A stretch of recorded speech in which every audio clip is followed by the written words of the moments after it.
Welcome, Shadows. How's everybody doing on this fine Tuesday evening? Oh boy, things are gonna be quite interesting because this week, you guys cannot believe it because holy shit, there's literally 2 streams away that we're gonna be having our 2.0 debut very soon. So I am very excited to see what you guys are gonna be seeing because I cannot wait any longer because the model is already done and now I'm just waiting for the date to happen. So how's it going, Weibo and Akito? How's it going? Hope everybody's doing well. We're just waiting for a couple people to appear and we're gonna be going straight to epicseven part 17 because there is a new update that just came out recently. But let me put on some music for you guys so we can actually chill for a bit and we can actually get things started. So there is actually going to be a couple of few things, but before we get into that, if you guys want to see more streams in the future, definitely hit me up on Twitch because we're going to be trying to reach 200 followers by the end of April. Now, if that happens sooner, that would be really appreciated.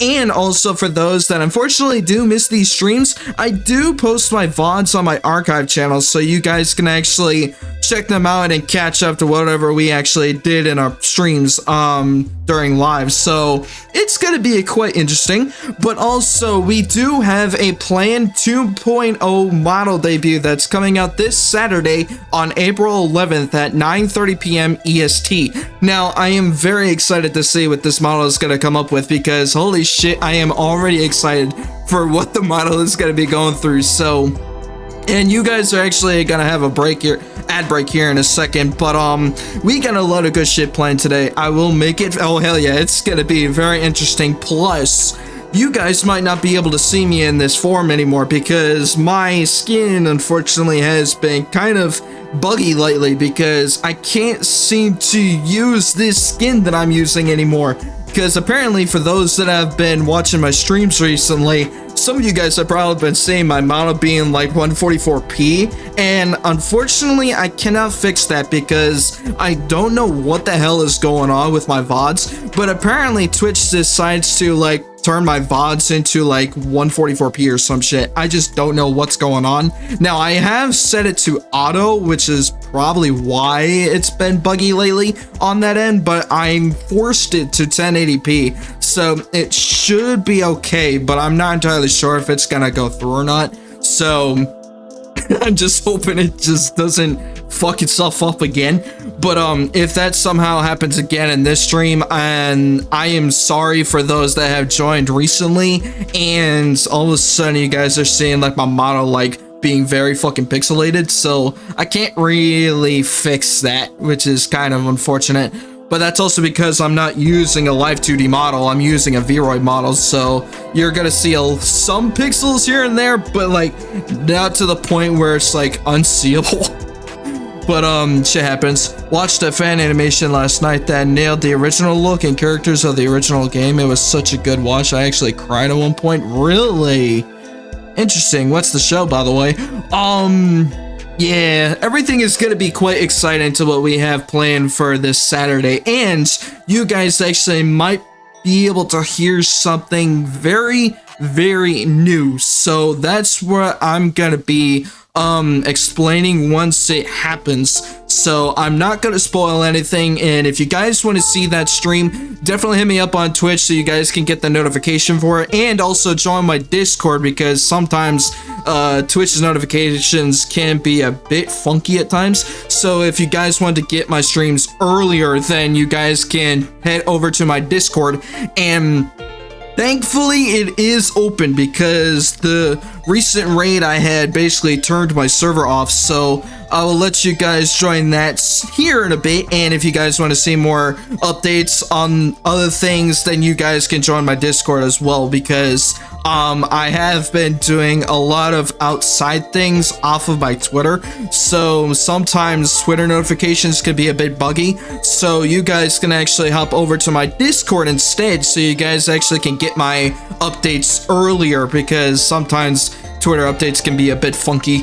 But I'm trying to work around my new schedule that I'm using now, because the one thing that I've been still kind of funky on is being late sometimes. So maybe somewhere in the near future I might go to like my 9:30 p.m. schedule instead and see if that works for you guys, because apparently every time when I try to do 8:30 on my time, then I become like maybe 15 to 30 minutes late, which is kind of weird for me. So I'm gonna try to see what happens with that instead, and if it really doesn't bother that much for you guys, then I can easily work with that. So because I want you guys to have a chance to be here, have fun, hang out, do some other cool stuff along the way. But there's just a lot of things that's been kind of on my mind recently, so a lot of problems that has been dealing with me IRL. Oh, by the ways, I want to give you guys a quick update on my dad real quick. He is doing okay, thankfully, and he's getting himself checked out and to make sure that nothing else is being bothered. So right now he's going through the steps of trying to basically feel better soon. So once all that stuff goes on, then everything is okay. So yeah, glad your dad is doing okay. I appreciate you, Weibo, because the panic happened a lot on Thursday of last week, so we gotta make sure that nothing happens around those times, because things has been going a lot recently with my family of mine IRL, so things has just been kind of crazy lately.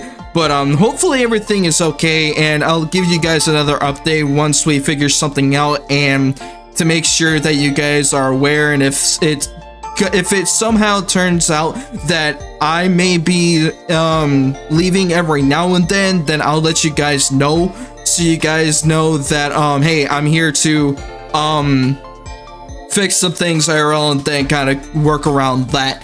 But right now we just got another update, and I gave you guys the update there, so everything's okay, and all power to us here. So thankfully that everything is good. But yeah, it got me a little bit of a scare earlier, but thankfully everything is okay. But yeah, we are gonna be doing epicseven part 17, and there's actually a new update for the game, so I want to showcase that to you guys in this stream, because I really wish I was sponsored by this game, but at the same time, this game is great. But there's gonna be some new things that's coming out with this game, and I'm really excited to showcase it to you guys, because I have been working on this update for a couple of days now, because it just released last week. So once we get into the game, then I can showcase you guys a couple new heroes that we received, and we can go from there. But yeah, unfortunately, tomorrow I won't be streaming because I'm gonna be out somewhere, and basically I won't be back until Friday afternoon. So because of things IRL that I have to take care of. So it's nothing too serious or nothing bad. It's just I got a lot of errands to do outside of this, so a lot of things can happen. But I just wanted to give you guys a heads up on what's going on, and I might schedule a clip or two and see for Wednesday and also for Thursday, so you guys can actually have something to watch while I'm away. Have you played Legend of Zelda? Yes, I have. Now there's a few that I played, which was the one on the Wii, or the NES, I think.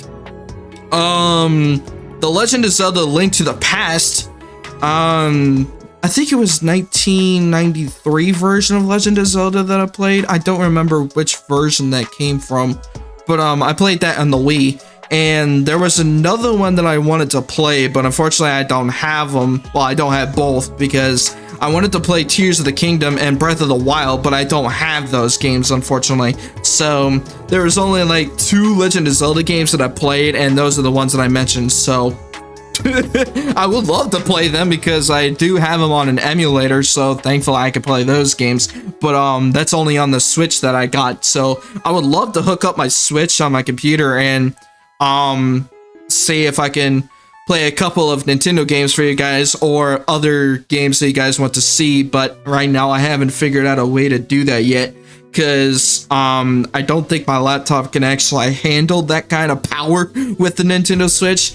And I don't think I have a capture card that will actually be used for the Switch, so I don't really know if I can actually run it. I think it's also because I never tested it out, so I'm basically just bullshitting myself here.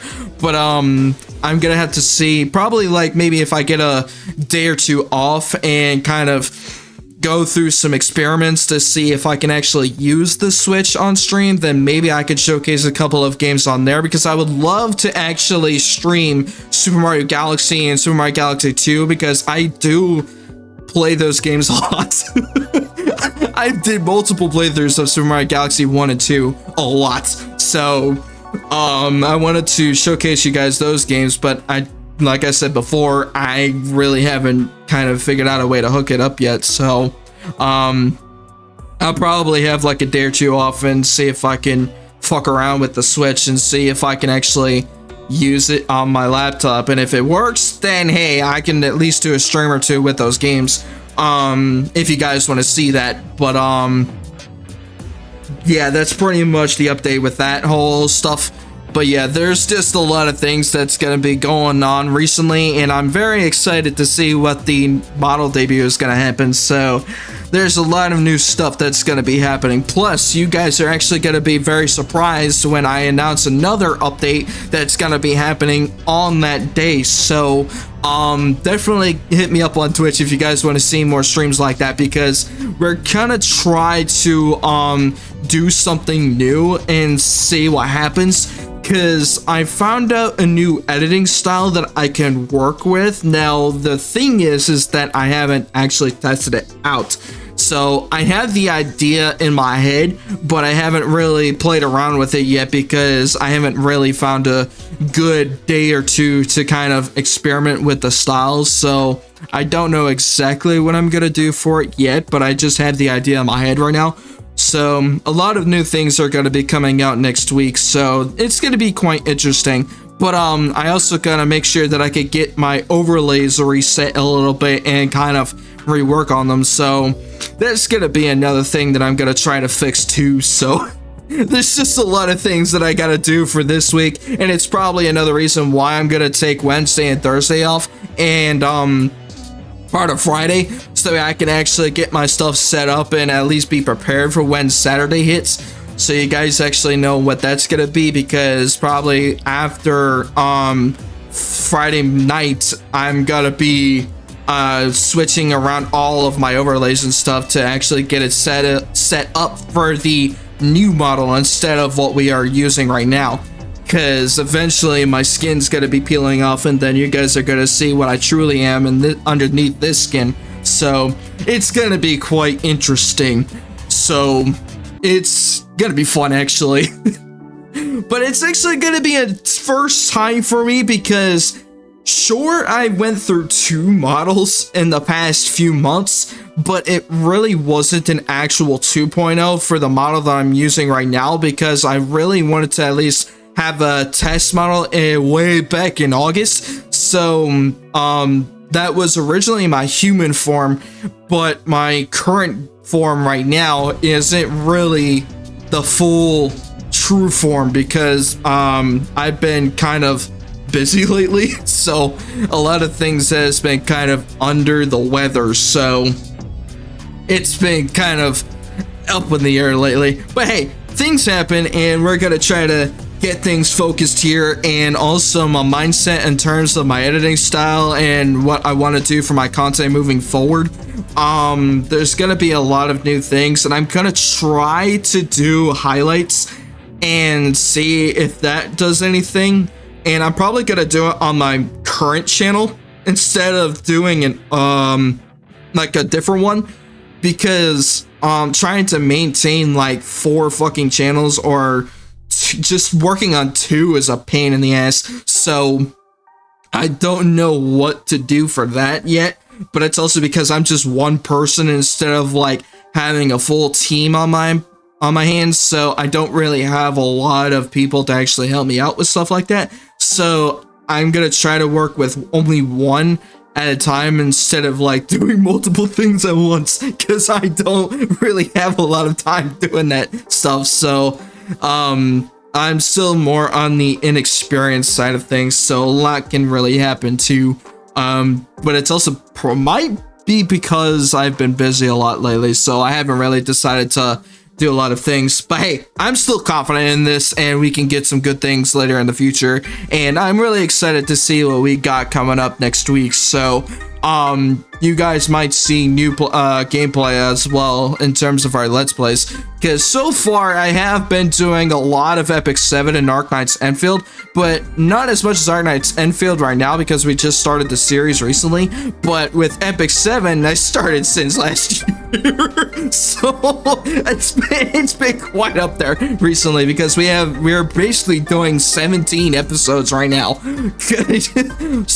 But that's also because you guys have been really interested in seeing the series so far, and I do really appreciate the support that you guys have been giving me lately. Now, apparently with YouTube right now, they have been kind of funky with their system with my VODs, because a majority of you, almost all of you, haven't gotten my recent VODs yet.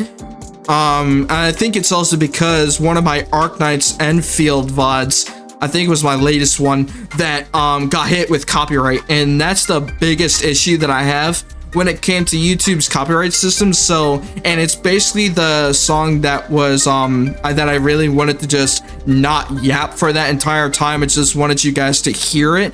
And it actually, the theme that was playing in that VOD was really, really good. And I wanted to give credit for that artist that actually made that song. But unfortunately, YouTube just decided to say nuh-uh and basically cut me off immediately. So I don't know how I'm going to be able to appeal that, because the priority that they have right now in terms of their copyright system is really out of whack. So I'm not saying that it's bad, well, even though it is, but it just needs to be fixed, more like. So I'm hoping that we can get things good on our side of things soon. So I don't really want to yap on Twitter and talk about it, because I know people are gonna probably do some other weird stuff in terms of their copyright stuff. So I know that it's a big issue with the copyright system right now. So that's the biggest thing that I'm gonna have with YouTube, if they do another freaking copyright claim on a VOD that I know that shouldn't be a fucking issue. So if it happens again, then I can't really do much about it. I'm probably just gonna say, hey YouTube, we got something wrong here and we need to fix this. Because I know for games out there like Just Shapes and Beats, Geometry Dash, there was another one, I don't remember exactly which one it was. I think it was Undertale, Deltarune, and a couple others that actually have good soundtracks, but certain developers actually do allow their songs to be used because of under fair use laws in terms of their TOS on YouTube, and apparently YouTube just doesn't understand their own TOS sometimes. That's another issue that we have. So I'm just hoping that we could get some things fixed on YouTube side of things. So I just don't know what to expect with their thing at the moment. So I'm just hoping that we can get something soon. But there's just a lot of things that's going on recently with my side of content creation, and things is not looking too good as far as recently goes. So that's not even English, but I'm just trying to figure out a way for us to help each other out, and at least you guys have the content from me and you guys enjoy it and stuff like that without any roadblocks or obstacles being in the way. And unfortunately, that VOD from Arknight's Enfield that got immediately hit with the copyright system, it's probably why my last two VODs that I have out right now didn't do good, because of that VOD that got hit with copyright. So can't really fucking do much about that. But hey, maybe if we could get some exposure, that would help out, because maybe they would actually be able to do something with that VOD because of the copyright issue. But in terms of like how the algorithm goes, the normal algorithm with those VODs just doesn't do anything because of the copyright thing. So that's why I'm kind of in a blunder right now. But it's just a minor setback is all. But at the same time, it's not really much of a big deal because, like I said before, I got hit with copyright claims so many times that I just don't fucking bother with the system anymore because I already know that it's kind of ass. But at the same time, it's like, I get it. We got like millions of people on the platform that is having the same issue. So I don't really want to bother about that unless it's like a big deal. Then I'll try to talk on Twitter and see what YouTube thinks of this, and even know that they have an AI system that actually talks to people, which is kind of off to me, and they shouldn't be doing it in the first place. But I do really want to talk to YouTube and see if they can get that copyright claim off of me, because I don't have the appeal system, unfortunately, because I'm not really an established creator out there, because I'm not even part of the priority list, even though I have over 1,000 subs on that platform. So I know they know me for some reason, but they apparently don't. So that's the one thing I don't really want to bitch about, because I don't want to sound like I'm entitled to anything. I'm not really. I just have a lot of concerns when it comes to the copyright system, and I want to make sure that my content actually goes out to you guys. But when the copyright claim hits, then everything in the next few VODs or videos that I post out doesn't really do much of anything because of that claim that got hit. So I'm just gonna have to basically sit back and hope something that actually will work with one of the other videos that I'm gonna be making soon, and see if that goes through. But if not, then I'm gonna have to yap on Twitter about it and see what they come up with, because I don't really want to be on the bad side of YouTube right now, even though they're on the bad side with me because of the whole AI shenanigans and a bunch of other updates that they have been really bad on. So it's just been a wild roller coaster with them for me. But at the same time, I can't really do much about it because I'm not even a priority on their list anyways. So that also kind of is a weird thing. But I don't know anyway. Because I just want to at least have you guys enjoy my content to where I can actually create something for everybody to enjoy, rather than just, oh yeah, by the way, this one video sucks because YouTube says no anyways. That's the weird thought process that I'm seeing with them. But I just can't do much about that. But hopefully that we can get something situated soon, and I hope to God something good goes out of that. I just don't know about it right now because YouTube is kind of all over the place with me. But I'm guessing I'm not the only one, because there are a lot of people that are like me in this situation. So that's mostly just on my experiences. I can't say the same for others, because other people have different experiences, so I'm not speaking for them. I'm mostly speaking for myself in this case, because it's just been really wild with me. I'm just hoping that things can actually get fixed soon, and I know I should be doing something that actually can do better.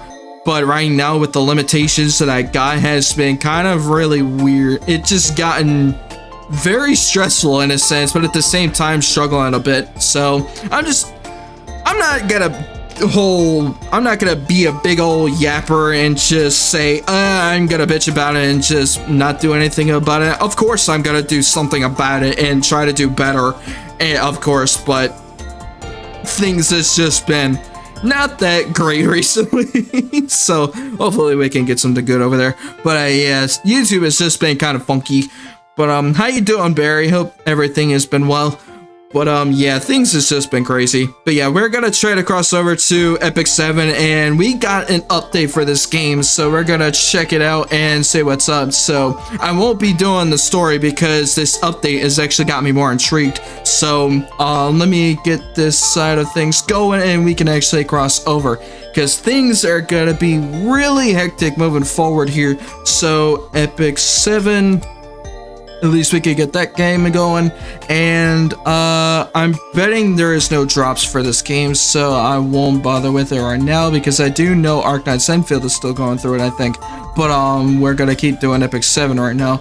So let me get through this and we can hop over to epicseven. But yeah, things has just been really unfortunate on my side of things, because I know a bunch of other people are probably telling me, saying, hey, I know you could do better, and instead of just complaining, just start doing something about it. And I get it, they're not wrong, and I'm still doing my best here, but things has been kind of really not good in terms of like Twitter side of things and also a bunch of other things, because I don't know the algorithms at all in terms of Twitter and YouTube. I'm still trying to have fun and focus on building a community here and other things along the way, but in terms of like trying to lock the hell in and understand the algorithm immediately, of course it takes a lot of research and time and effort and all the other stuff to try to understand it. But unfortunately, I just don't have a lot of time on my hands because I have a lot of shorts and VODs to upload, and I don't have a lot of time doing highlights and stuff because it takes me like one video per 2 weeks and shit. So I have a lot of work on my hands to kind of not really have time to do any research, unless you guys want to wait for streams to take like 5 weeks at a time and do one stream every 5 or 6 weeks, and you only see like maybe one video or 6 shorts or whatever the hell it may be. But I just don't want to go through that route because I tried doing that last time and it never worked out for me. So that's why I try not to do as much as I used to now, because when I try to do heavy effort and it doesn't work, then my minimal effort does way better because I can actually get things done faster and you guys actually enjoy it more. But at the same time, I get probably people out there, I know that there's things that I can easily see, and burnout is definitely a big key here. And probably a lot of people are experiencing burnout because of the amount of episodes that I've been doing on certain games.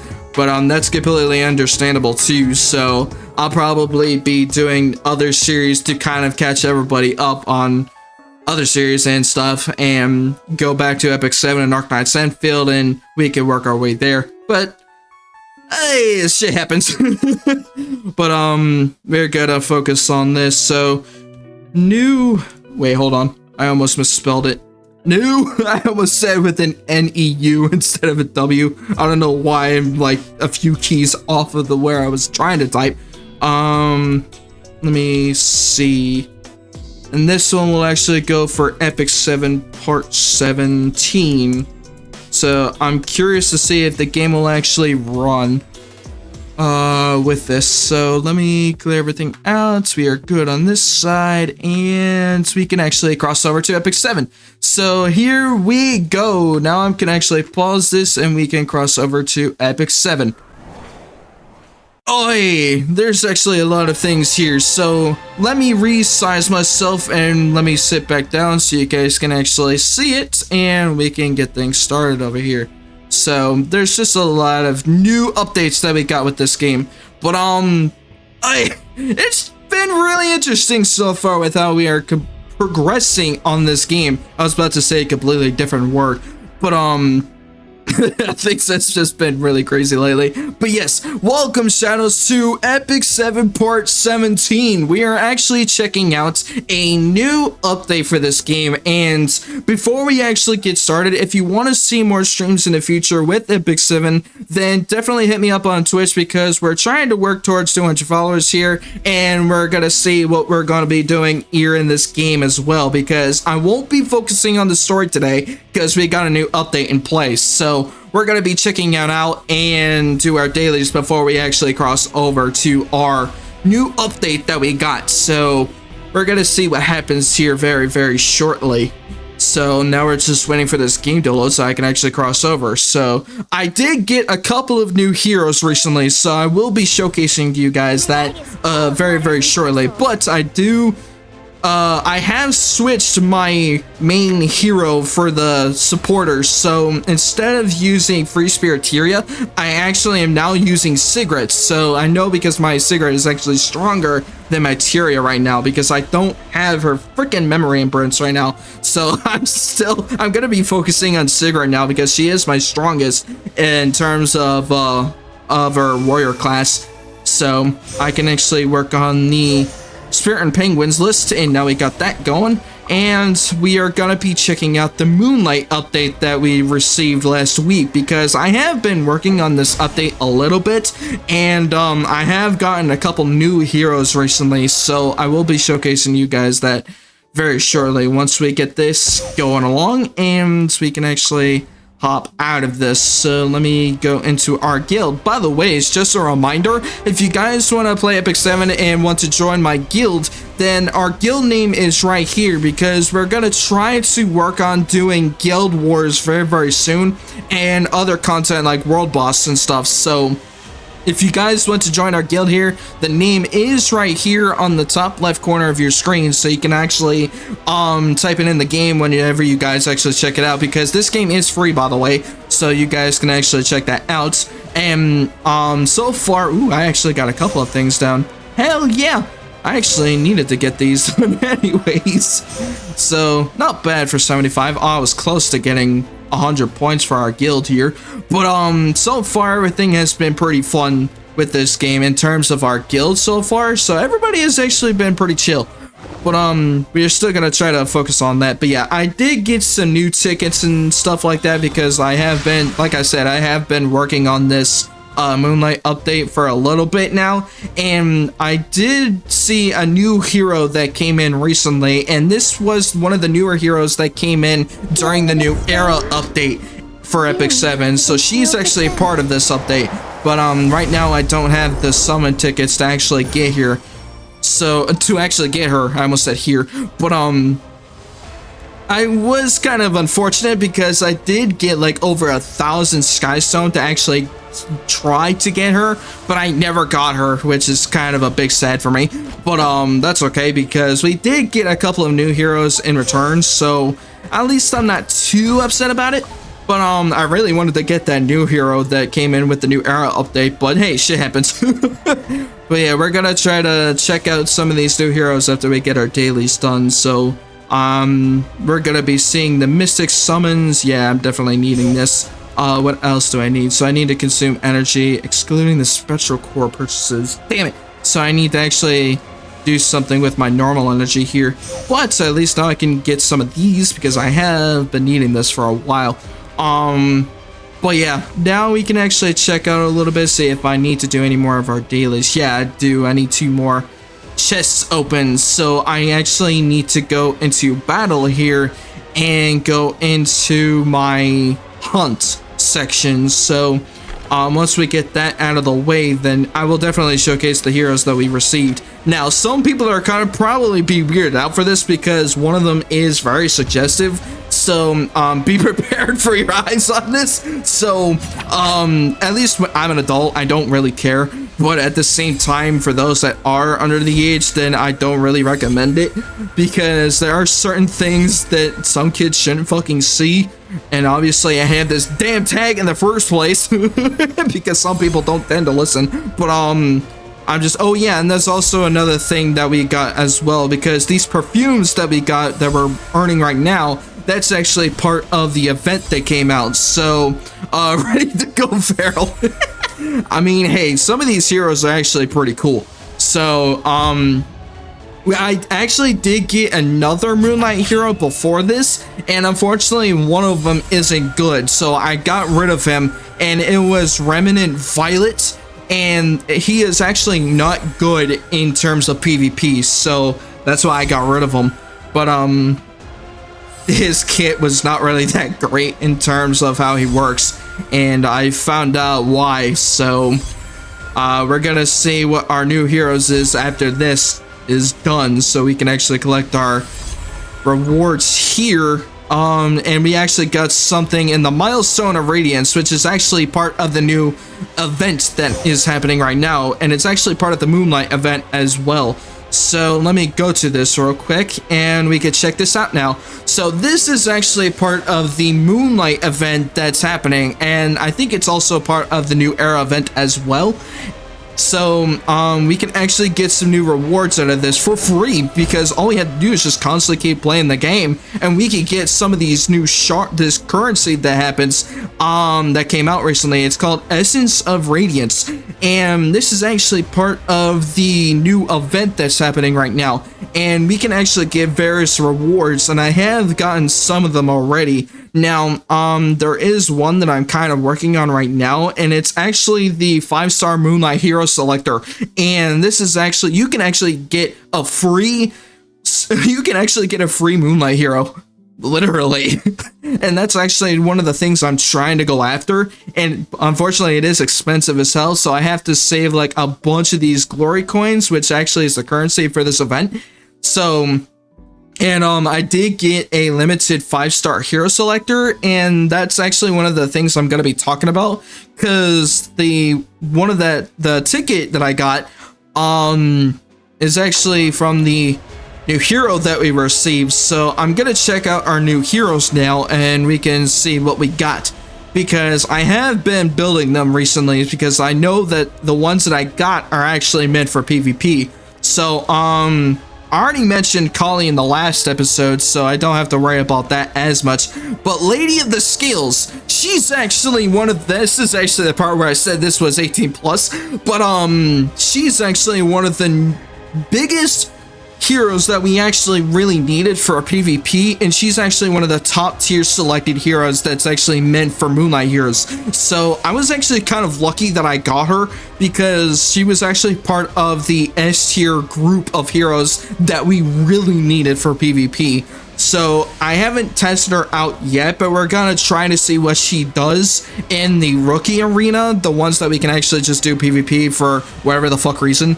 And we can test her kit out and see what she does, and we can actually just preview her skills. Now, I don't actually have her again because I really wanted to go after her imprint, but that's also another thing I really wanted to talk about as well, and I think it's more of a, I feel like it's a bug more than anything, but respectfully, yes, I don't blame you for that. But at the same time, I will actually get to that topic here in a second, but there was also another hero that we got, and her name is Saria, and actually she's one of the she's not really a Moonlight hero, so to say, but she's like one of the big 5-star heroes that we needed for hunts, I think. And no, I don't think it's for hunts. I believe it's for expedition, but I don't know yet. But I'll have to do some more research on that. But there was also another hero that we got recently, and this is actually another hero that we got in the 5-star hero selector, and she's the one that I got. So I can actually use Holiday Yuffie, and that's her name, unless I misspelled her name wrong, but she's also one of the heroes that we got as well, and she actually is part of the Trial of the Constellations, and I actually needed her for that specifically. But we also got another hero that we got recently, and his name is Kairon, and freaking finally that we actually got him, because I didn't actually see him as part of the hero journal, so I wasn't really sure if he was actually gonna be a playable character in this game. But now I think this is actually one of the newest heroes that was released in this game, so now that we have him in the game finally, I can actually start building him. Now, I don't know if he's actually meant for PvP, because I haven't actually seen his kit before, so I don't exactly know.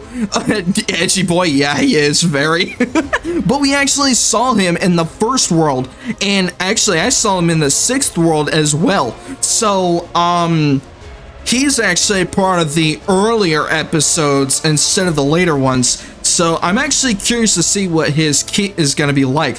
But there's also another hero that we received recently, and that was Tenebria, and she's actually the second variant that we received. because the other variant, which was the first one, because we actually got her through the Moonlight blessing earlier in the game, and see if I have her. I don't think I do.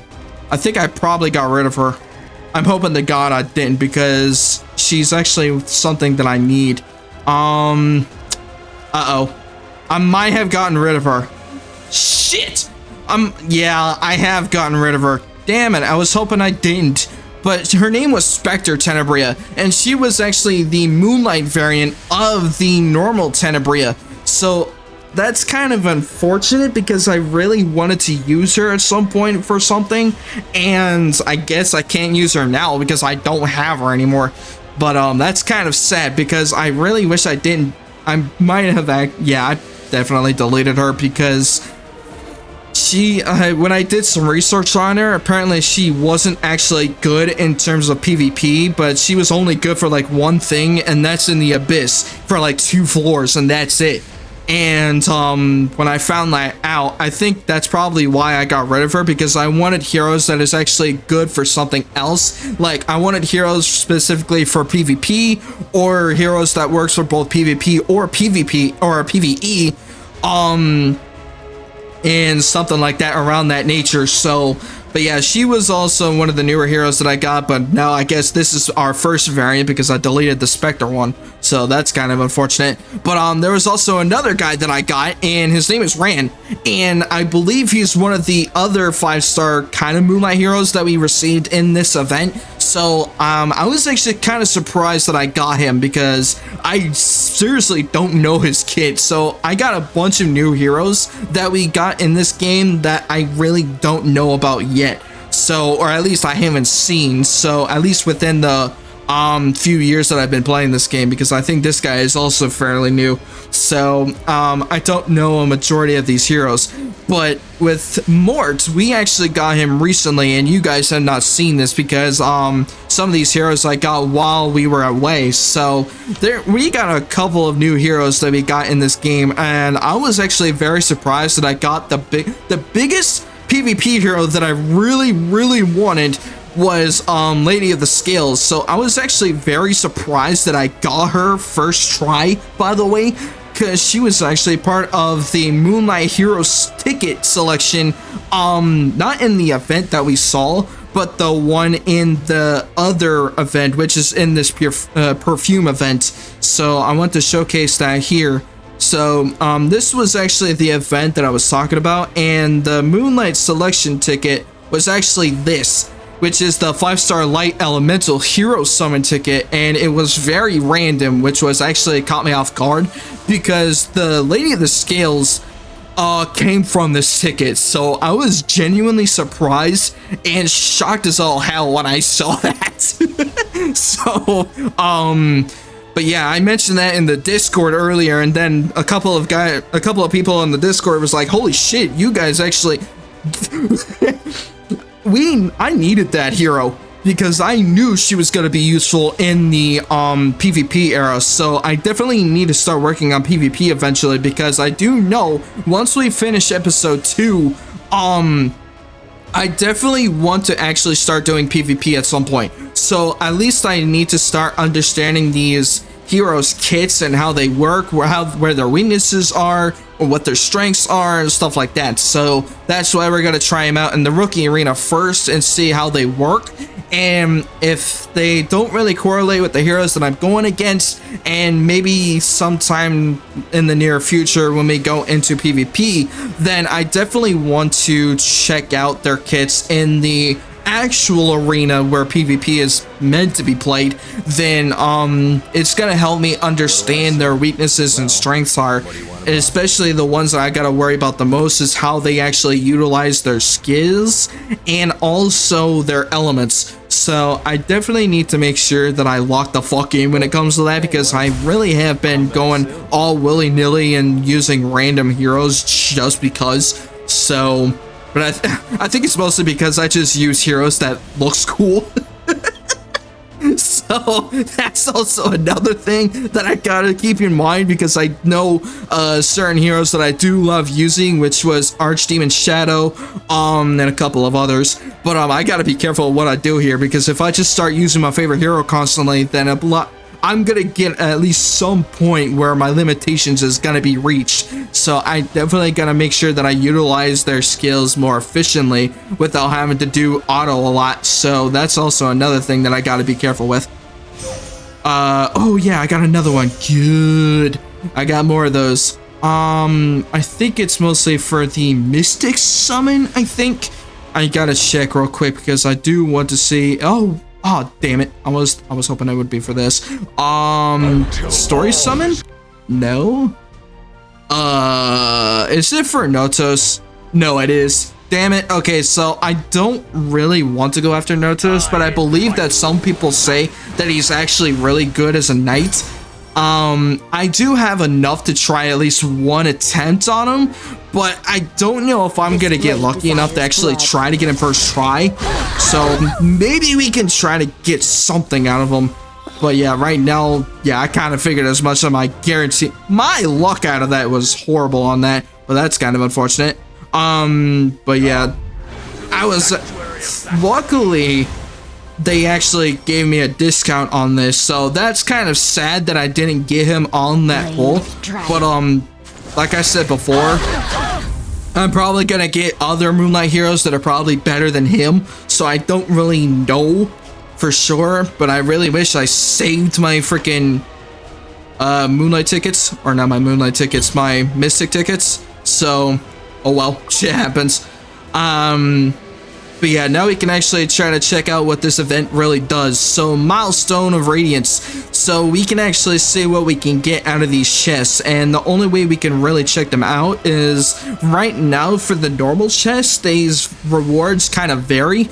And the ones that's more important for me at least is the Molagora and the coins, because I definitely want to get more of these coins to get the Moonlight hero ticket that's in the event shop. So I know that the Awakening elixir is actually pretty good because I can actually force myself to upgrade 6-star heroes fully without having to waste so much materials trying to go through all of them at once. So I could just do this once and that's it. But it also kind of requires me to go for the Potion of Ascension so I can actually get them to 6 stars, and then I can use the Awakening elixir to awaken them to 6-star awakenings. So that's the biggest thing that I gotta focus on too, but they're not really that much important right now. But the Molagoras are more important than anything else because I do need to focus on my heroes' skills so that way I can actually upgrade them to the max and utilize their skills more efficiently. So the biggest thing I need to work on right now is the Milestone of Radiance in the event. So do I need to get anything in the perfume events? I'm not entirely sure if I have some. I do have 340, but it only works on these normal ones. But right now the only big thing that I can work on right now is the other chest, which is the catalyst chest that I can use, because I do know it also has chance of Molagora and a couple other things that we can get out of this. So all of these obviously are very useful for us, but at the same time it's not really that important because I haven't found a way to use them yet, because some of them are like mana reforged or some shit like that. I think like some of the reforged materials that we were supposed to use in our gear, I haven't really found any use for them yet, so I haven't really focused on them a lot. But that's because I haven't really found a way to do anything with them, so I haven't really have any thought on them. But yeah, these are the biggest importance for right now. So we're gonna try to work on the Milestone of Radiance and kind of get ourselves an idea on how this event works. So the Otherworld Breach is actually one of the things that we're gonna be working on today. So I gotta make sure that we have a team that's strong enough to at least do hard mode now. I did do some testing with this event, and I can kind of do hard mode in a sense, but it's a 50-50 chance, because the way it's probably going to showcase it here, and it's actually going to be self-explanatory here, but I can explain it anyways for those that don't really know. But my 50-50 chance that I'm talking about is my shield hero, and in this case my tank is Brig, and unfortunately he has a debuff on him to where if I use one of my damage dealing heroes, my heroes also attack my Brig, and it's more so of the debuff that he has. And thankfully, like this one, I got lucky with the 50-50 because I was able to at least survive enough with my healing on Tamarine, so I was actually pretty lucky there.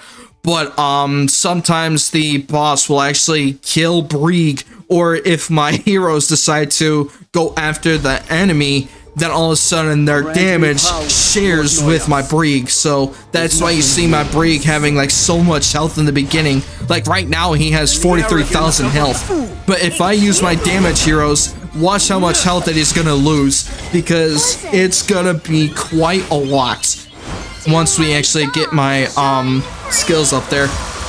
But I'm not sure what debuff it is. I'm gonna get out of auto real quick. Oh, because I also have the auto battle on. But I'm gonna show you guys eventually on what that does, because right now my auto battle feature doesn't really tell me what the effect is right now, so I might have to get out of repeat battle real quick and see the showcase on how that debuff works.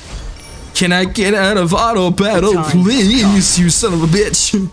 Well, right now I have to wait for this, so I'm gonna showcase it eventually, but basically just have TLDR of how the debuff works. It's basically a damage share. If I deal damage to the boss, the damage will also go towards my tank. So if you somehow see my tank dying, and yeah, look at his health right now. His health actually went down to half because the way my heroes actually dealt damage on the boss, it went to my Brig instead. So the amount of damage that I deal on the boss also goes towards my tanks. So that's the one thing that I gotta worry about the most. And if I do any harder difficulty other than hard mode right now, then my tank is gonna die in one shot, and my team won't have a tank to actually defend themselves with. And Tamarine can only do so much with healing. So, but that's mostly because her third skill has a major cooldown. So, that's the other thing that I gotta worry about the most.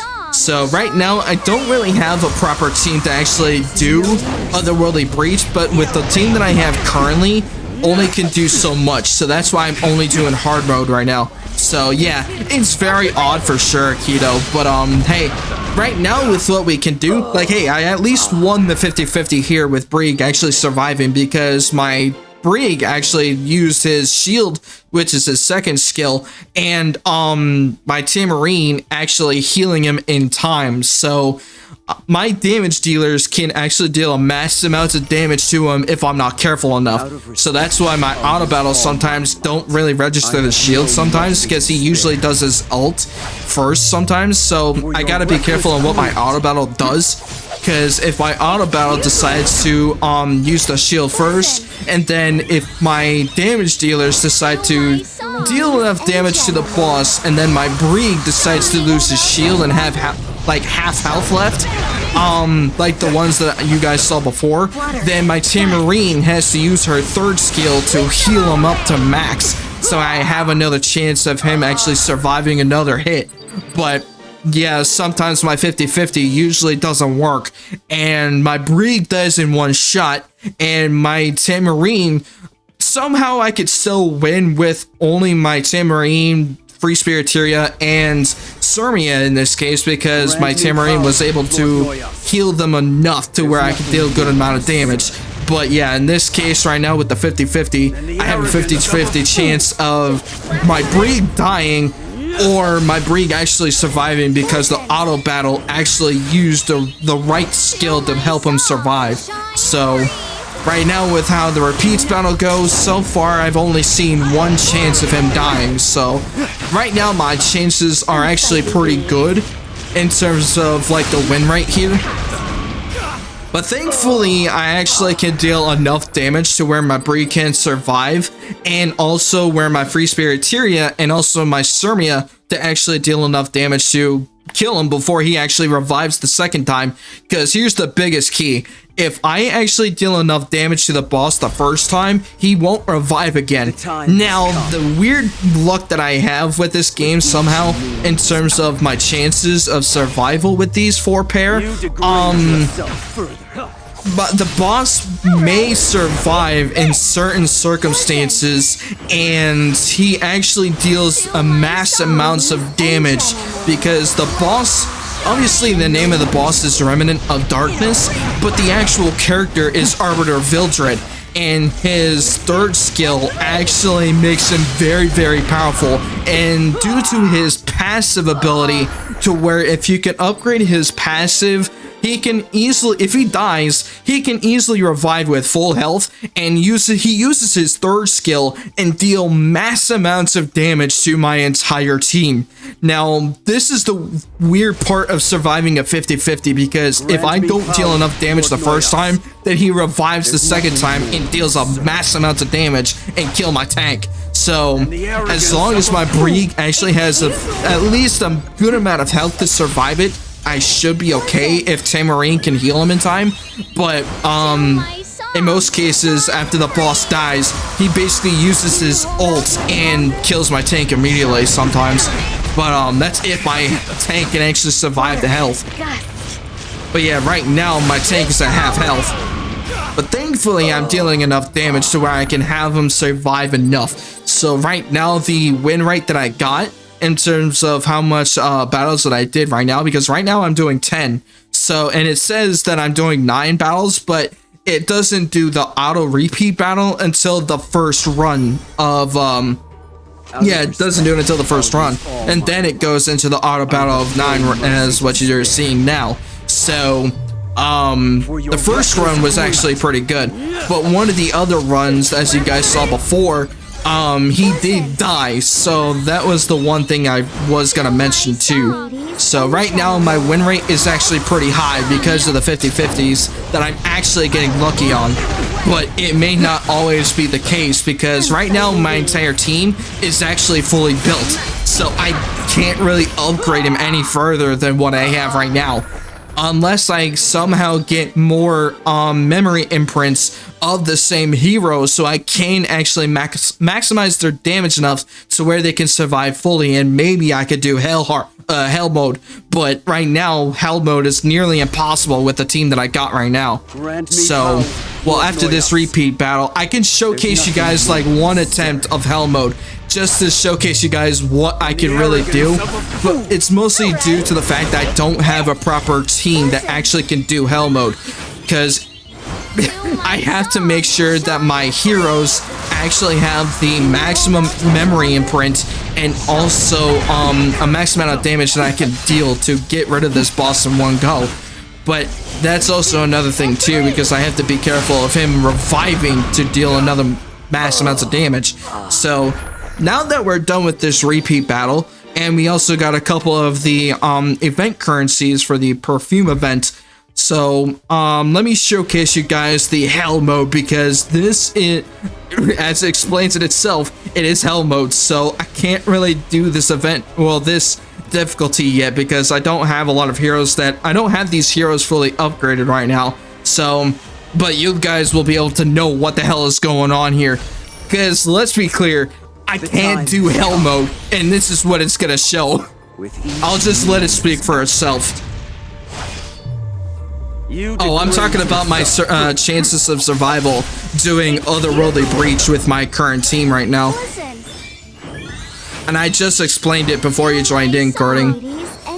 But just to give you a TLDR, I can actually 50-50 my survival with these 4 heroes that I got, of actually trying to one-shot the boss without him reviving again.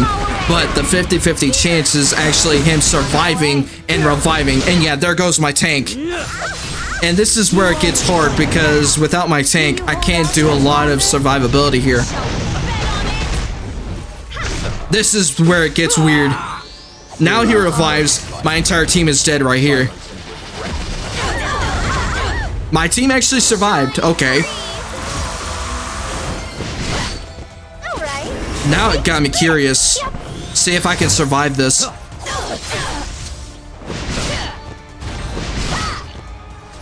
Can I do it? Can I actually take back my own words here? Away. How about we try a little harder? Ta-da! Here comes Archie. Sacred power. Unsightly weeds. Must be cut. I may actually think of switching out Archie for another guardian because I think I need a different guardian than this. Because right now my Sarmia and Free Spirit here already has a high amount of crit chance, so pretty much Archie is useless here. I may survive this. No, he revived the third time. Lies on the tip of my sword. Shine free. Ooh, this is a weird balance. Keep watching, everyone. There is no mercy in a real fight. Archie is actually the strongest right now. Because right now, my Sarmia and Free Spiriteria already has a high amount of crit chance. So, he's pretty much useless with what I have. Unless you're talking about Tamarine, and maybe she could deal at least somewhat damage. But right now, with what I have, my max crit chance is already on Sarmia and Free Spiriteria. So, can't really do much about that in that case. Right now, my survivability is actually doing okay because of my Tamarine. I'm probably betting he's gonna revive again. He actually died. Holy shit! I ate my words there. But yeah, I might not get lucky again there because that was actually the first time I actually survived hell mode with this team. Because, yeah, like I said before, I can't do hell mode that much because I do know I can't do auto battle on them. So, because now he actually revives like 3 separate times, which is actually kind of weird. Because I thought he only revives once and then he actually has to die in order for him to actually complete this round. But I guess he revived twice. So, that's also because I didn't deal enough damage to actually get rid of him. So, but he's also tankier too. But yeah, that was actually very interesting. So maybe I can actually survive hell mode, but probably not for long. So let me get out of this and I can actually get something, because that was actually very surprising that I somehow survived hell mode. Because last time I did hell mode, I didn't survive at all. And as soon as he revived, he wiped my entire team out completely. So that's what got me intrigued. So I guess I can actually survive hell mode, but probably not for long with auto battle. Because yeah, you saw right as soon as he revived the first time, Brieg actually died immediately. So he also didn't have his shield on. But yeah, that's also the depressing part because I can't really survive without my Brieg. So at least in terms of that rounds. So I was actually kind of surprised that he did survive. But yeah, the 50-50 goes with hard mode, but more like 75-25 with hell mode, because my 75% chance is of him dying constantly. So my 25% chance is basically of him trying to survive as best as he can. But that's if my auto battle actually works. But I might actually not do auto battle in terms of hell mode because I gotta be careful with my auto battle not really responding to the right skills.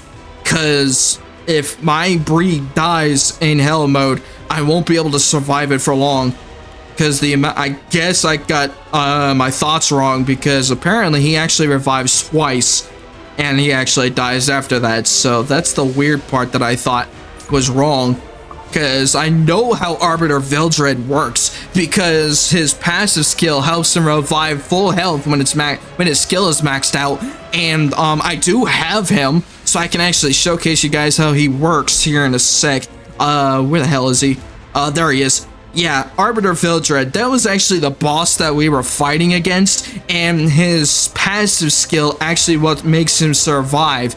So, if he dies, he actually revives the majority of his health, but right now, obviously, he's not upgraded, so it's about 70% health.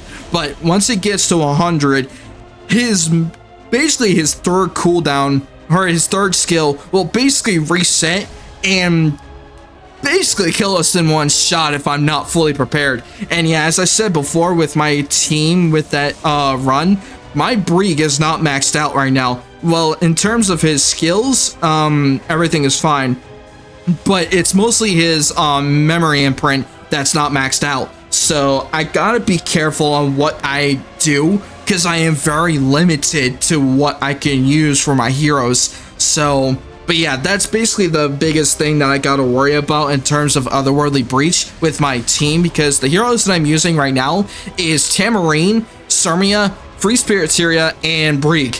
Now, if I go back to Otherworldly Breach, if I do Hell mode, it recommends me the team that's actually selected in the slots that I'm using. But right now, my team is kind of randomized, so let me go back to hard mode because I will be going back there again. But let me go to the recommendation format. So right now, with the team that I'm using, I don't have Akites because I think she is more important for this run in particular, because I think Akites actually uses a shield. Let me see. Power of healing, no. No, she actually doesn't do... damn it, she doesn't use a shield, but she uses invincibility, but I think it only works on her. So, at least for the debuffs, I can actually use her for the debuffs, which actually that explains why she's important in the Otherworldly Breach, because of her third skill. So right, I'm guessing I'm not even using the right fucking team anyways, because I don't have the right healer. So my healer is not even correct here in terms of the Otherworldly Breach, because right now I'm using Tamarine, which she's the only hero that I have fully built. So, and Achites, I just recently got her, so I don't have a full kit for her yet. And two, I haven't even maximized her skills nor her awakening kit yet. So right now, I definitely need to work on her if I'm ever gonna do Otherworldly Breach. At least on hard mode, I could probably get away with Tamarine easily. But if I do hell mode, I have to use Achites because of her third skill, getting rid of all the debuffs, so I can actually get rid of the debuffs on Brig. Because Brig is actually my best stats. What are the stats of your team? Are you talking about the current team that I'm using right now? Because my current team, I'm using Brig, Free Spiriteria, Sarmia, and Tamarine. And right now, the way I have the strategy goes, as soon as I start the battle, my shield comes out first with Brig, and then my damage dealer, which is Tyria, she uses her ultimate that actually at least gets rid of his defenses. So, and mostly sometimes Brig actually uses his ultimate, and that also gets rid of his speed and his defenses. And my Tyria actually deals a mass amount of damage using her ult, and then she also inflicts a debuff of defenses on Arbiter Vildred. So, and then once my Tyria is done, then I think Tamarine goes next, and she uses her ultimate skill to where she can go into her idle stage and help us heal the entire team, and then Sarmia's last. So, and that's basically the rotation that I have with this team right now. But in terms of hell mode, I'm doing auto mode at the moment to see where I stand with the team at the moment, because right now my entire team doesn't have a lot of stats fully built, because Brig only has memory imprint of 11% health, and my Sarmia doesn't have a lot, sort of say, because she only has like crit chance plus 5, and right now her crit chance is actually pretty high by itself, but I don't have it maxed out, which is why I think I'm still using Arky at the moment, so I can actually try to get that crit chance to 100.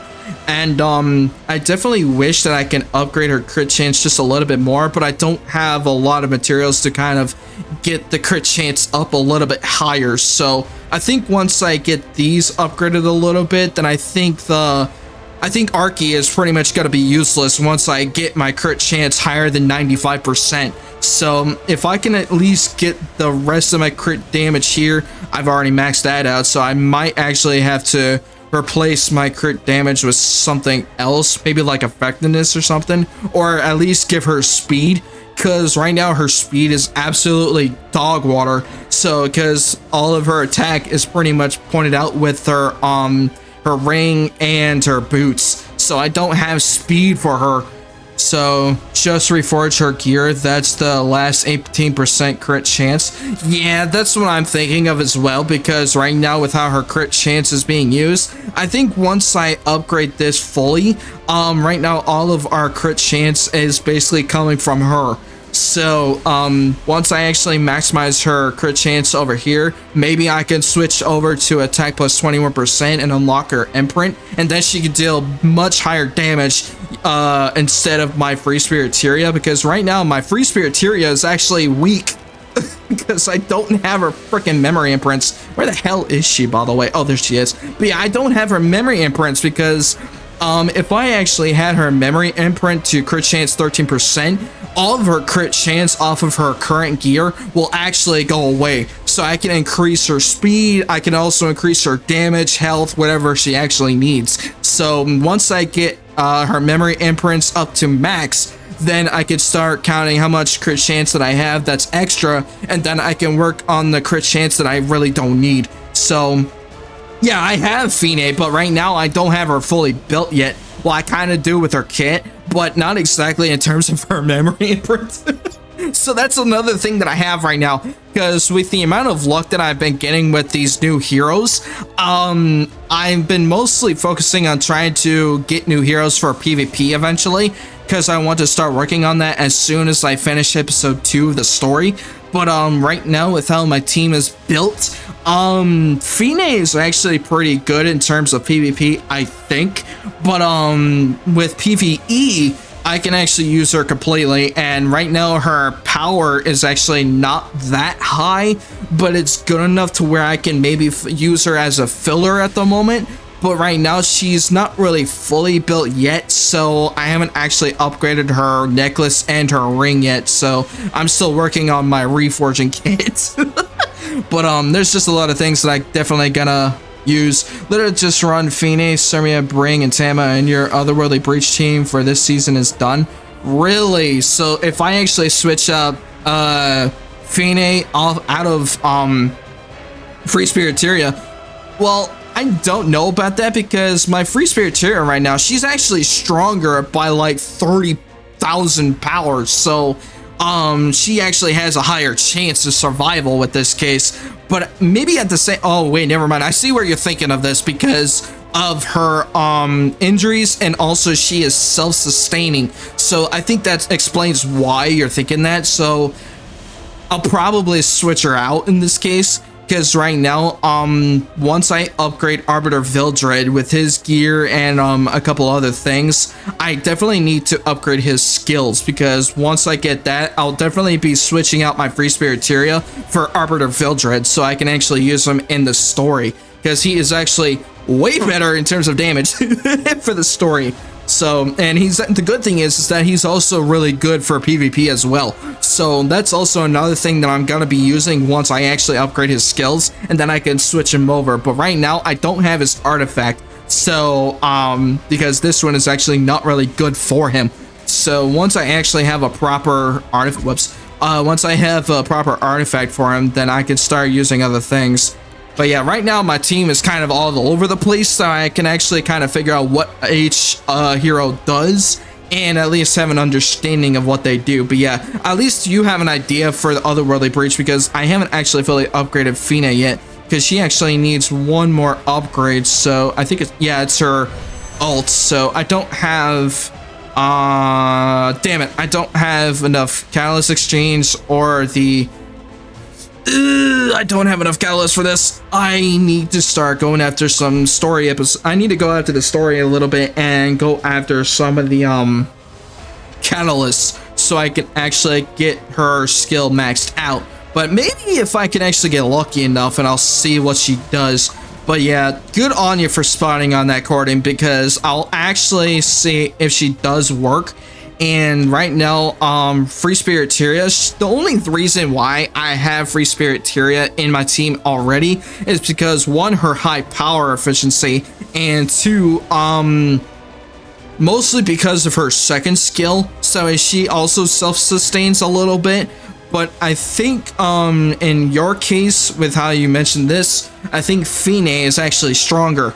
But yeah, in terms of my points here. It's not that high, so I don't have a lot of strength to cover when it comes to this. But yeah, this is pretty much the team that you're thinking of, and I'm not entirely sure if he actually will survive, at least with my team, but mostly because of Brig, because my sustainability with Brig is not that high, because I don't have his memory imprints maxed out yet, so he doesn't have a lot of health to work with, but it's mostly because of his fucking debuff that he has on him because of the boss that he keeps putting on me. So that's another thing that I have to work on, but I'm gonna see if this will actually work, but I'm gonna have to get out of this real quick to see what it does, but I'm not entirely sure. Oh wait, now that I'm not on auto battle, I can actually showcase you guys the skill that I'm looking at. So this is what it is, Dark Contract, and it's actually the effect that's in Otherworldly Breach right now, and even though I could have just looked at it from the freaking menu of this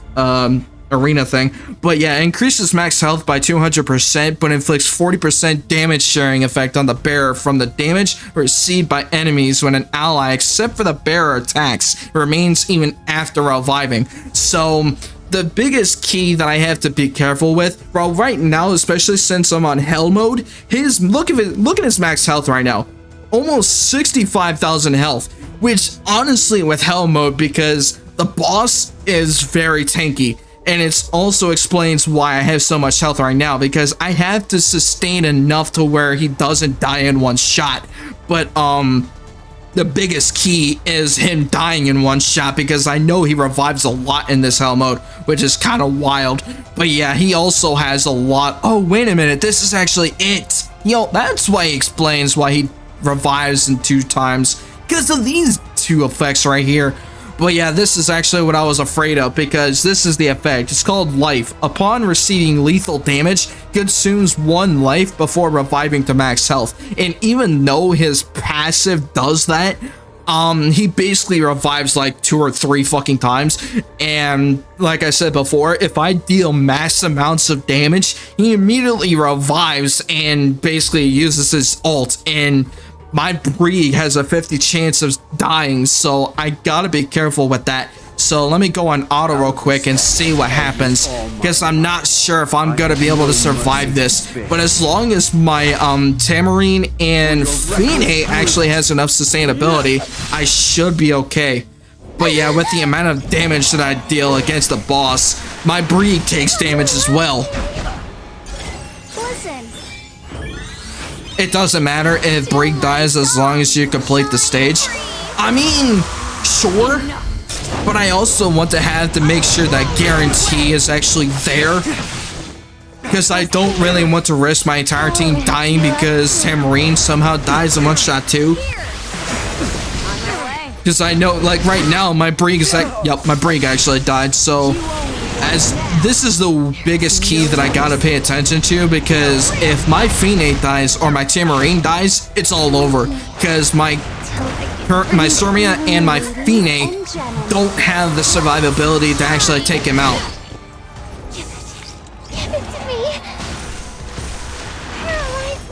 Sama isn't dying either because the boss barely does any damage. Are you sure about that? Because when he does his ult, it basically deals a mass amounts of damage, and it almost leaves like my almost 1 health. Away. But thankfully, because of the sustainability, I'm okay. But yeah, there we go. It's time to say goodbye to everything on this. I got lucky there. I'll tear you to shreds. And I got poisoned. Or silenced in this case. To my song, Shine Free. It's actually very crazy because Stay with me. the one thing that scared me the most when I saw Fine for the first time is when she constantly injures herself to at least deal a good amount of damage, and I thought she was near death, which also threw me off at first. But yeah, the more injuries she causes to herself, the less health that she has, and that's the biggest worry that I have for myself, because it's also the reason why I don't really use Fine a lot right now, because of her injuries costing her like almost half of her health, or more than half of her health. it basically makes me afraid that she's gonna die in one shot because of the less amount of health that she has. Which is why I usually use either Tyria or my free spirit Tyria or somebody that's stronger and has enough health to survive.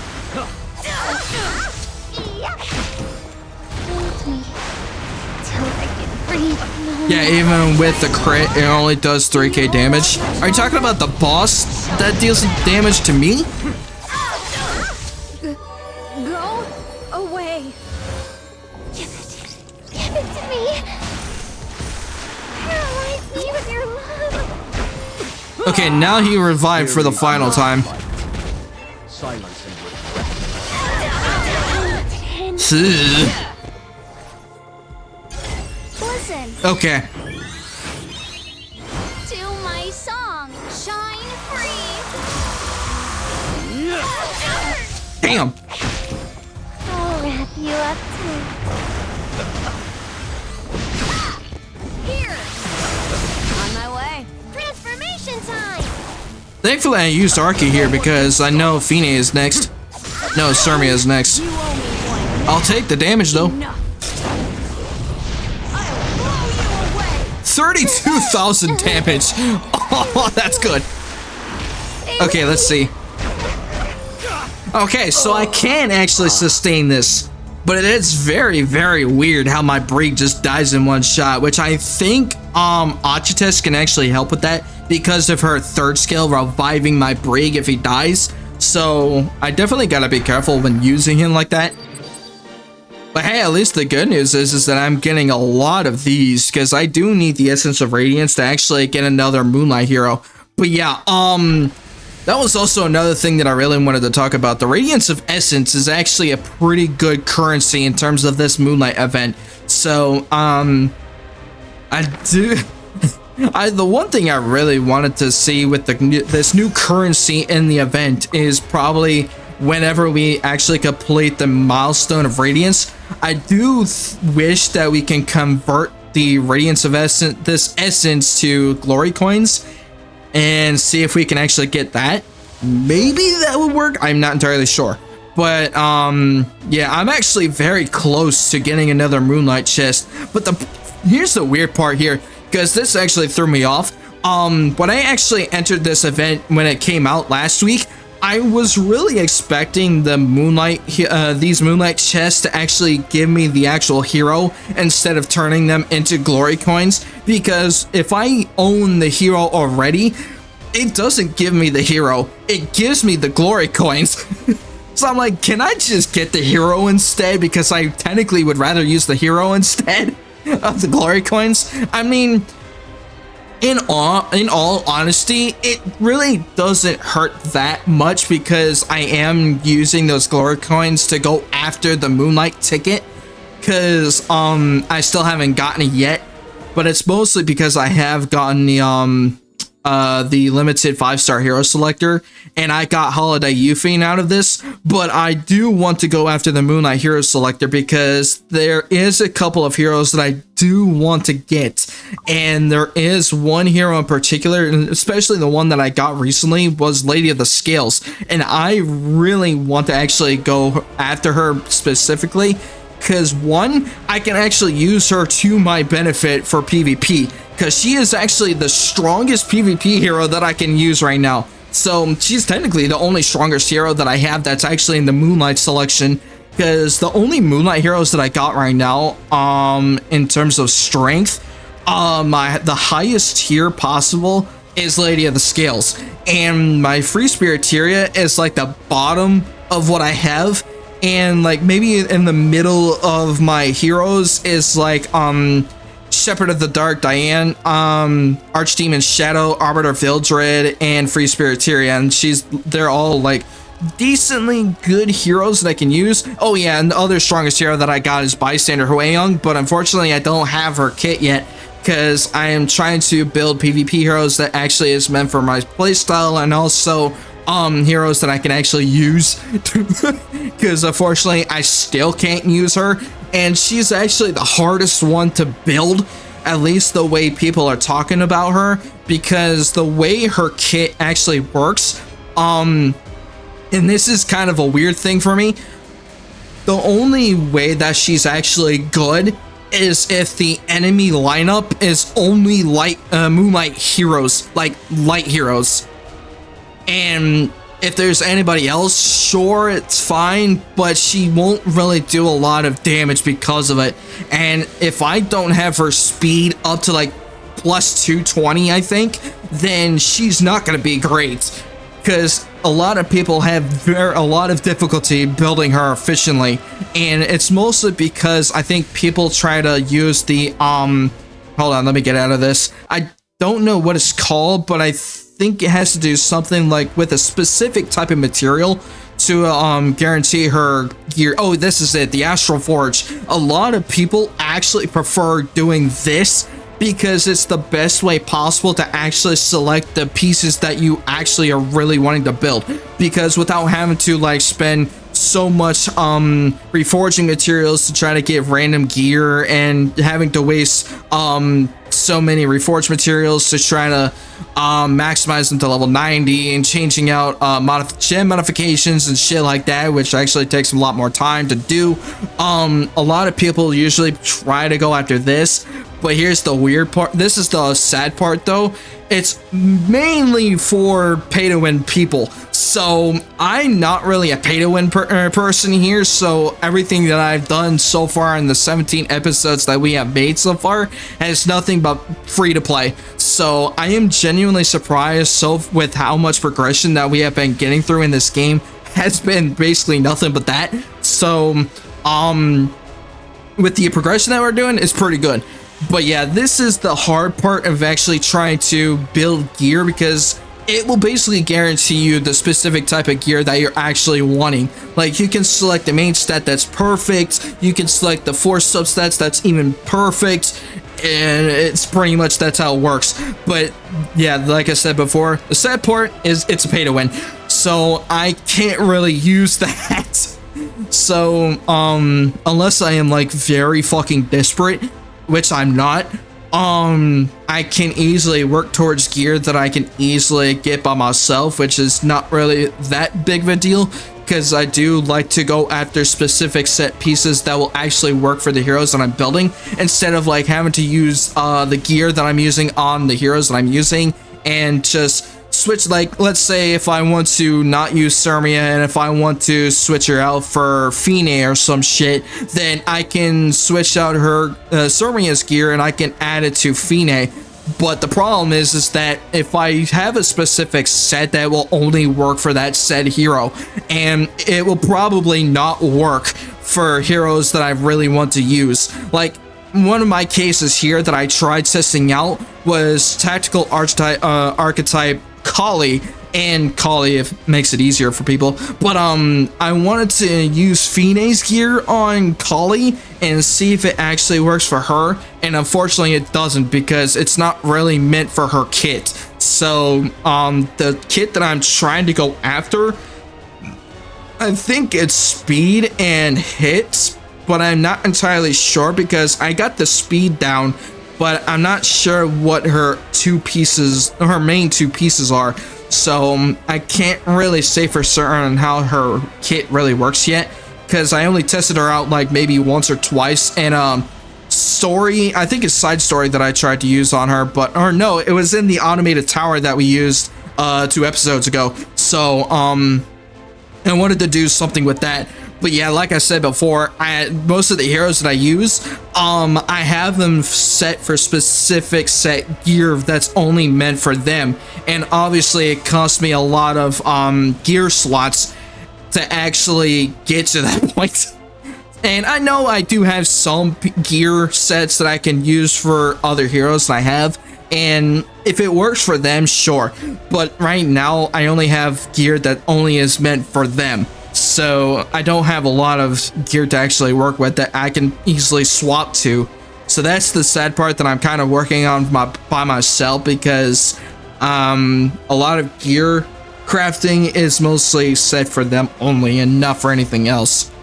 Unless you guys have like ideas that you can give me to where I can use some set pieces for combined heroes, then maybe that will work. but it's mostly trying to figure out if I do have the right kits or not. Cause Surmia and Fine have the same kit, and with Sigrid, she actually had, oh wait, no, never mind, she has the same kit as both Surmia and Fine. But there are some heroes that I do have that already have the same exact kit, but it's mostly because I actually got those kits from the journey progression through the Orbis guide. And yeah, the Journey of Succession, and I actually got it through the chest. And now that I don't have this anymore, at least with the options that I got, I'm not going back out of this. I need to actually clear this out so I can actually use it. But I guess I need 4 Earth heroes in order for me to get this, which sadly I don't have. But yeah, that's pretty much the idea that I'm thinking of right now. Unless you guys want to give me some tips to maybe like kind of have build ideas and stuff like that. Like the build idea that I have for Kali right now is speed and effectiveness, but I'm not sure if it's actually meant for her, and maybe I could go for something like immunity or effect resistance. Now, the way that I have her kit set up right now, she does have like a lot of attack, speed, and effectiveness, and she doesn't use any crit chance or damage. So right now, with how I have her kit at the moment, it's basically the main focus that I have for her, but I'm missing like 2 speed set pieces. So once I actually have that working, then I can actually use her efficiently, and I can actually go after a couple of her artifacts. But I think I have enough essence that I can actually use to try to go after another one, but I'm not sure if I do. Damn it. Transmit stone, no, Powder of Knowledge. I do have some, but I don't have, oh damn it, it doesn't even have the artifact that she needs. Damn it. Ooh, what is this? What hero is this? I don't know who that is, but I think that's Ross, but I'm not entirely sure, and unless I'm thinking of somebody else, but he looks similar to them. Albastron. Ooh, wait a minute. Do I need this for somebody? I feel like I've seen this artifact before, but I don't remember if I actually need it for a certain hero. I think I need it, but I don't know. No. No. Can I actually look at it? I guess not. There we go. Merciless Glutton. Okay. Wait a minute. I know that hero. When using a single attack, increases damage dealt by 8%. When defeating the enemy with a single attack, increases combat readiness of all allies except for the caster by 6. I know this hero.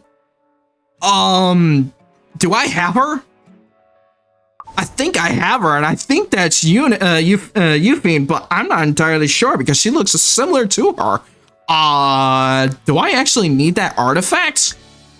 Let me go to my hero selections because I think I have her. Let me go to Euphine actually because I think I do have her. If I can fucking find her. Oh, I think she's way down here. Yeah, she is down here. I do have her. Unless I'm mistaken, that's a different skin. But, interesting. I am now curious.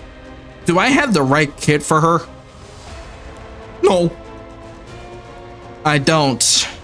But of course I don't have her fucking artifact because it's a different one. I was hoping I would be able to use it. Oh, what is this? Junkyard Dog. I think that's somebody that I don't know. Let's see. Recommend above speed 260. Are you crazy? I struggle enough to try to get 250 on one of my heroes. And the only hero that I do have that at least has high enough speed is Ruiza, and her speed is 227. I can't get her speed high enough. And that's the sad part, because I think her specific speed requires to be like 250 or above, and that's the this is where the stress, not really stressful, but the most difficult point of building heroes is that when you're trying to focus on one specific stat, And when you get like random crafting gear that doesn't give you the high amount of speed possible, that speed makes it impossible to reach. And the crafting gear event that we had a few weeks ago, I used it for this, and I was actually lucky enough to actually get the high speed possible. And I only upgraded like her speed like maybe 3 or 4 times because I actually needed that high speed. The one thing that really sucks the most is I wish I can put speed on here, well, except for the main stat, but I really want to have like a substat for speed on these boots so she can actually have speed on her, another set of speed on her. But sadly, I don't have that. And yeah, what really screws me up the most is that even with the epic gem modifications, the epic modification gems, the speed that I get with this is only capped at 6. That's the sad part that I can't really get my thumb across, because I just wish that I can at least have a decent amount of speed to where I don't have to worry about it so much trying to use the succession rate, trying to enhance them as much, because when I have a good chance of upgrading these pieces of gear, I may get lucky sometimes and have like a possible chance of having like speed 8 or 9 or possibly even 10 depending on how much I get. And also it really depends on if I get lucky with the upgrade enhancements. My speed can only go up to as like between 4 to 7 and possibly even 3, which is also kind of depressing too, because with the amount of success rates that I have with enhancing gear, it's not that great. So it's really very stressful trying to build gear and try to use a lot of your gold on equipment that will probably never be used, because you probably have wasted so much materials on that one said piece. And if it's not one to your liking for that said hero, then you pretty much just wasted a lot of materials on that one specific set piece, and you just basically you would have to basically reset your entire piece again, or get rid of it and have enough materials to craft another piece that will actually possibly, cross your fingers here, get another piece that will work for you.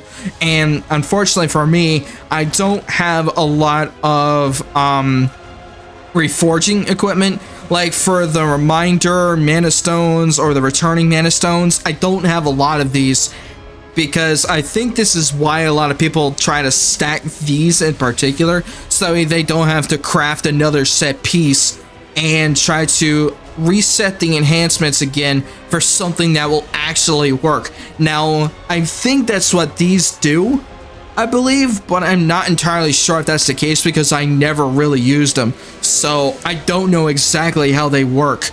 So I basically just, I have them in my inventory, I just have no point of using them right now. But unless that's like the same thought process that I have for some people that use those conversion mana stones, so where it resets your equipment so you have a chance of enhancing them again for the stats you'll actually be needing, then maybe I could probably do that, but I just don't have a certainty for that. So unless someone tells me in the chat or in the comments section, then at least it'll give me an idea of what they do. But that's just my only thought right now with how those reverse and returning mana stones work. I just don't know how they work right now. But do I need, yeah, I do actually. Oh yeah, I already did the automation tower, so I don't need that. But yeah, try out the constellations is actually what I need, because one of the heroes, I don't have a use for him yet. Which one was, oh yeah, that was actually another one. What the fuck is this? I think that's, wait a minute. No, that's the dark variant of Violet. Not Arbiter. I was thinking that was Arbiter Vildred for a second, but no, that's a dark variant of Remnant Violet, I'm guessing. But yeah, I don't have him either, because I used to have the light variant of Remnant Violet, but I got rid of him because he's actually useless. So I don't have a point for him, unfortunately. But let's see, which one was it? Yeah, this was actually it. Oh wait, I do have 3 heroes that I can use. Never mind, I have 4. I have 4. I have both, who the hell is this guy? Bihu. I do have Bihu, and now that I have Holiday Euphine, and I have Tamarine, so I can actually, I do have all 4 heroes, but the problem is that it's the wrong fucking element.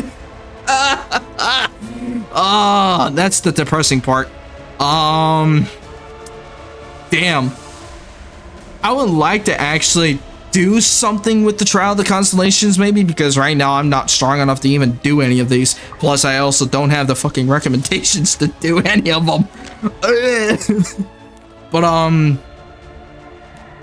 Luluka actually is used for this?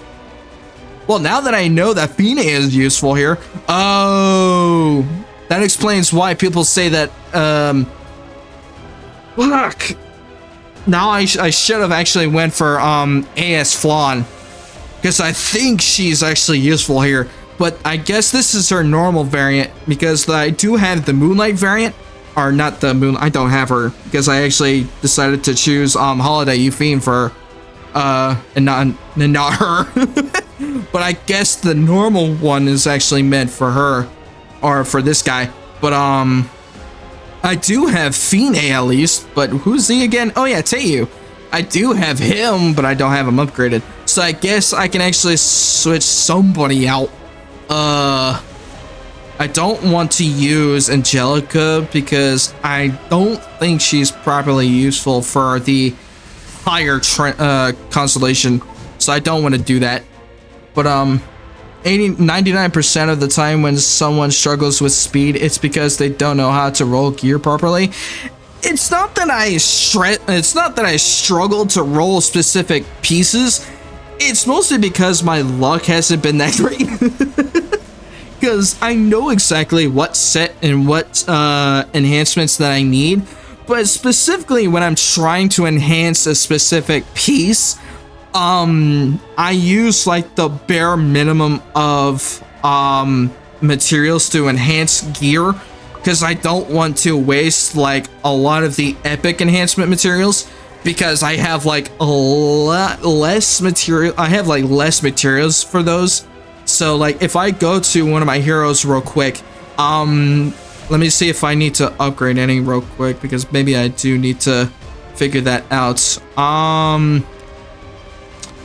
Okay, yeah, here it is. Like, if I wanted to increase my chances of, like, going after effectiveness, if I wanted to enhance this and try to go after effectiveness, I don't want to use the epic charms, because it takes, sure, it costs, like, a ton of gold, but at the same time, I don't think it's probably going to increase my chances by a lot, because I just don't know how the enhancement works right now, because I'm pretty much just trying to at least hold on to these unless I necessarily have to use them, but I mostly just use the other charms and the lesser equipment stuff, so I don't have to waste the epic charms, because these are more important for heroes that I'm actually going to be using instead of like heroes that I'm probably never going to use.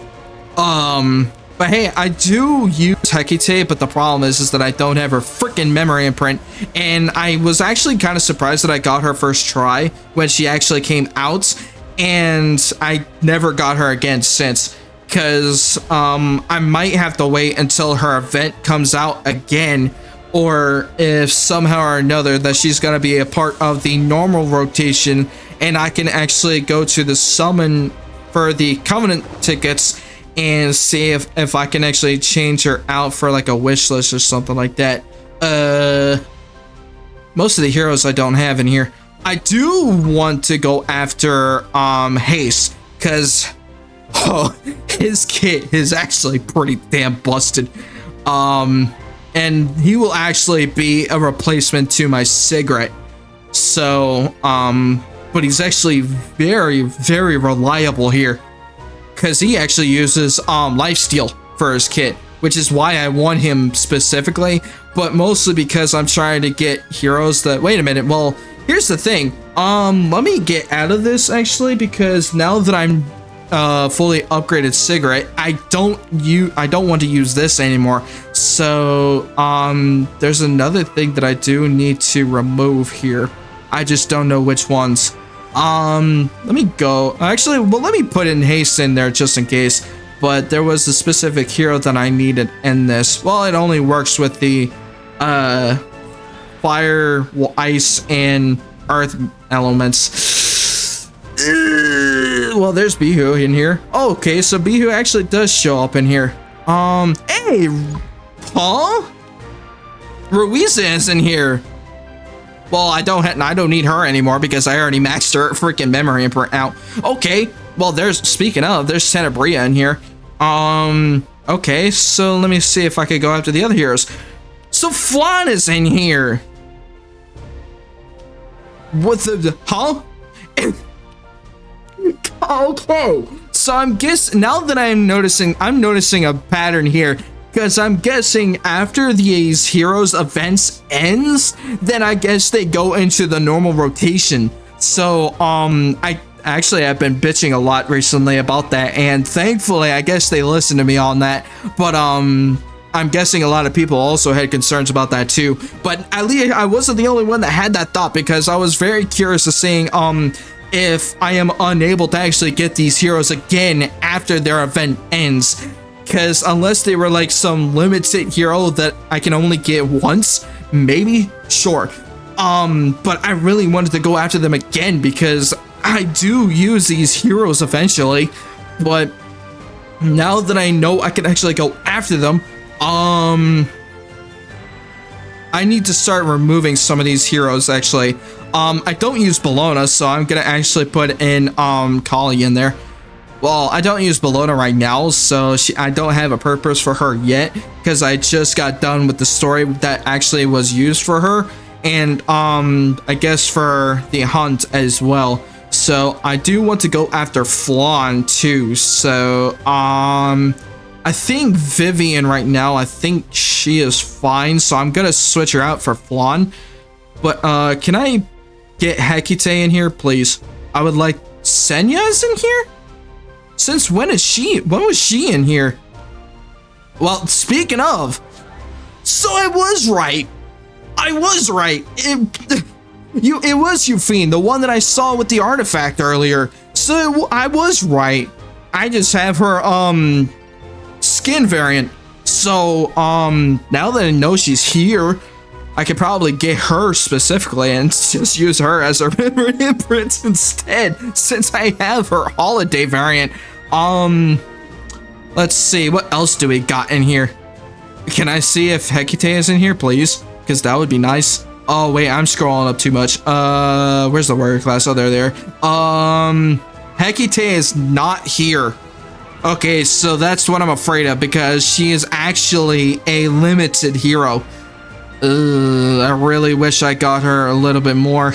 That kind of sucks, because I guess the weird part is that I do only have Hecate once, and especially since now she's only a limited hero, she will not come back unless somehow for another reason epicseven decided to say, oh yeah, we could bring her back, by the way.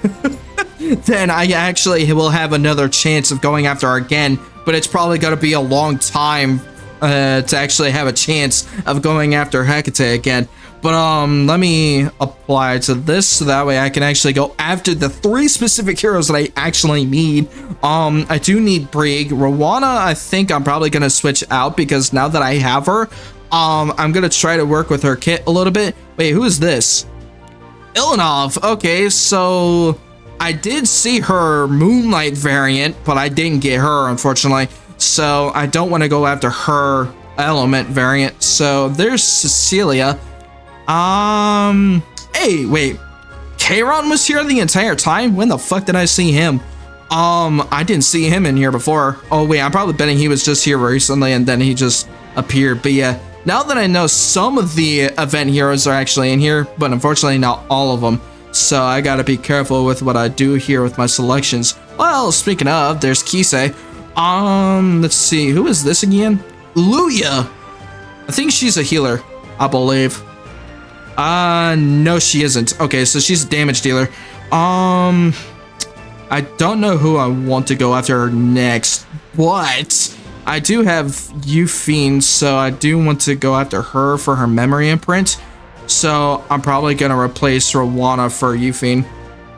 So at least that way I have a chance of going after her. But let's see, what else can we go after? Who is this again? Naquil. Oh, right.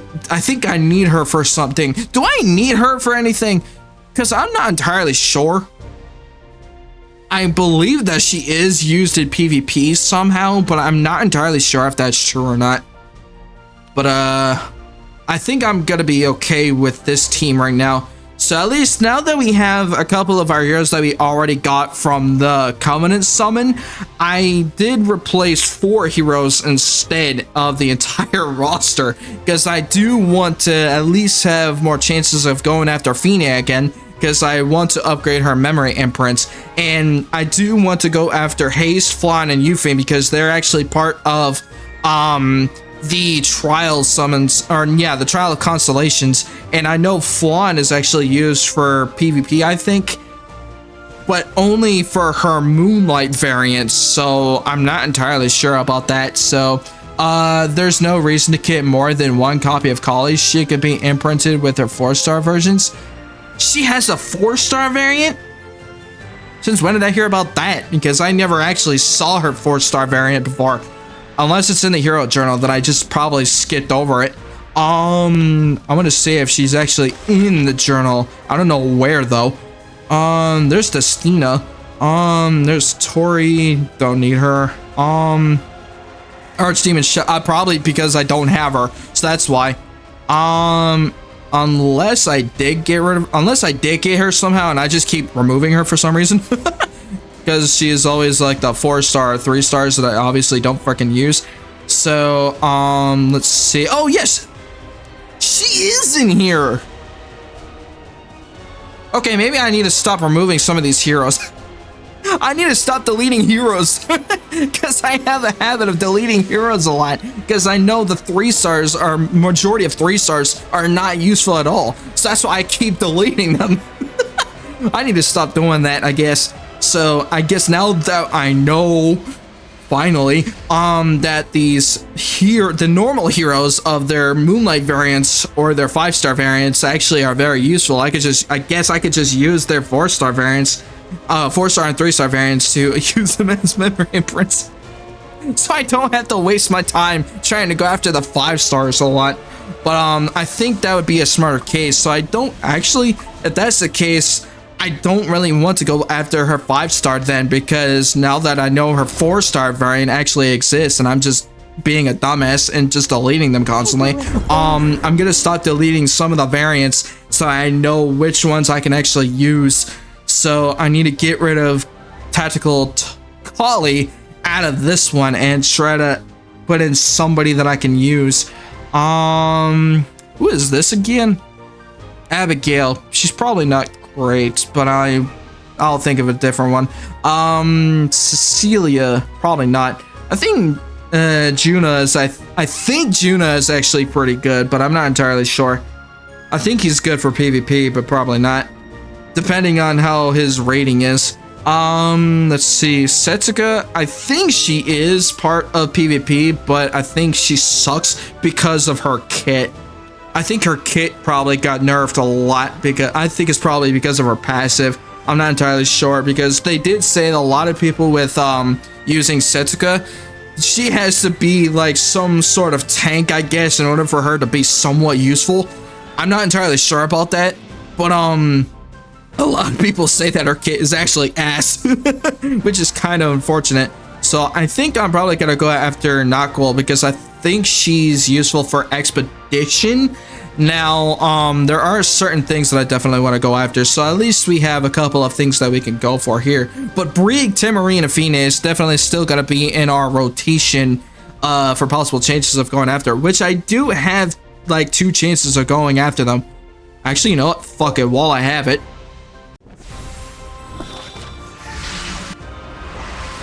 Oh, please. Nope, that's a 4-star. Hey, I'll take Angelica, but I could just use her memory imprint. Artifacts. Oh, that's Hellcutter. Okay, never mind. Oh? A 5-star immediately? Is there a soul alive that knows from where the winds blow? I hope Bro. to pass through life like that breeze. Bro. What's with the ridiculous luck? Okay, my summons. I say that I am ass when it comes to these summons, but then I bitch about it and they give me the one that I need. That's actually crazy with, and I just put her in there too. Oh, that chance is actually crazy. Now I'm actually curious of what her kit does. So, Spiritual Devouring attacks all enemies with a powerful spell, dispelling all buffs before inflicting bind for 2 turns and increasing skill cooldowns by 1. Grants an extra turn. Ah, so she's like Bree with this skill. Forbidden Incantation seals the enemy for 2 turns before attacking and increases speed of the caster for 2 turns. Ooh. Okay. Actually, she's definitely gonna be a good replacement for Bree if I decide to use her, but I'm not entirely sure about that yet. Attacks the, okay, so this is Phantom Brush. Attacks the enemy with a brush with a 60% chance to silence for 1 turn. After attacking, if the target is afflicted with silence, decrease combat readiness by 20%. Jesus, her kit is actually good, but what's her memory imprint? Attack plus 12, oh, which actually is good for a team, and effectiveness plus 27%. Damn, good thing I switched some of my heroes out for this hero. I'm actually gonna start building her next. But that's actually good, and I got a couple of new heroes. I got a couple of heroes that I can use. I got Rosa Hargana, which actually is meant for, Bologna. I got Rose, so I can actually use her memory imprint. But I got Knockwell now, which actually is good. Very, very good. Okay, so let me get this. And I can go back. Reputation. Give me these. Yes! I'm gonna be needing these. I feel like we're playing completely different games. Jessica is one of the best RGBs in the game. What? Knockwell is garbage and has 0 use in Expedition. Seriously, what is with people and their backwards logic here? Because I thought people were talking about Setsuka being absolutely garbage because their kit constantly being nerfed, and Knockwell is actually good because of her good choices in Expedition. But that's kind of crazy how I hear it that way. But how is Knockwell actually good in something, or is she actually not good in anything? But that also goes with the same thing with Setsuka. Because I'm not entirely sure. Well, now that you mentioned that, now I'm kind of conflicted because a lot of people are saying that Setsuka is good with PvP, or some people say that Setsuka is actually ass at everything. And it also goes with Knockwell being good at Expedition and then ass at everything else. So I'm just getting conflicted stories here in terms of those 2 heroes. Oh yeah, that's another thing I needed to do here. I do have some, so I can actually do this event real quick while I'm at it. So let me do that. But yeah, that's kind of weird. But yeah, what are your thoughts on that cording for Setsuka and Knockwell? Because now I'm kind of conflicted with those 2 heroes. I think I had Setsuka, but I think I have her on the other account that I got and not on this one.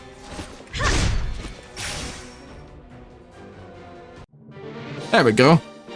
But yeah, right now my thoughts on that is actually kind of conflicted, which is kind of unfortunate because I really wanted to use Knockwell for Expedition or Knockwell for Hunt. I think that she was probably good for it. I'm not sure which one though. But yeah, it's kind of weird. Okay. That didn't do shit. That didn't do shit. There we go. Much better. Yeah, it's kind of funky how it works like that. Okay. Yeah, now I'm actually very conflicted with how those 2 heroes work because a lot of people have different thoughts in terms of those 2 heroes.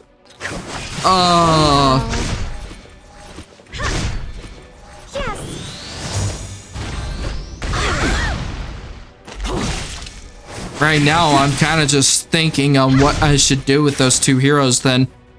Because I'm not entirely sure if I should keep them or probably just get rid of them for something else. I'm not entirely sure.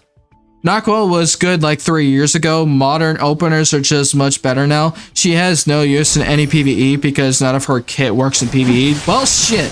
Well, Setsuka is one of the best RGB heroes for PvP. She's just not drafted too much because there's a lot of high priority ML5s. Oh, so she is. So Setsuka is actually useful, but due to the bigger ML5 heroes that we have in the higher tiers, people rather would pick them rather than Setsuka because she's under the list of those heroes. So that kind of actually that kind of makes sense because of the new ML5 heroes that we've been getting lately in this game.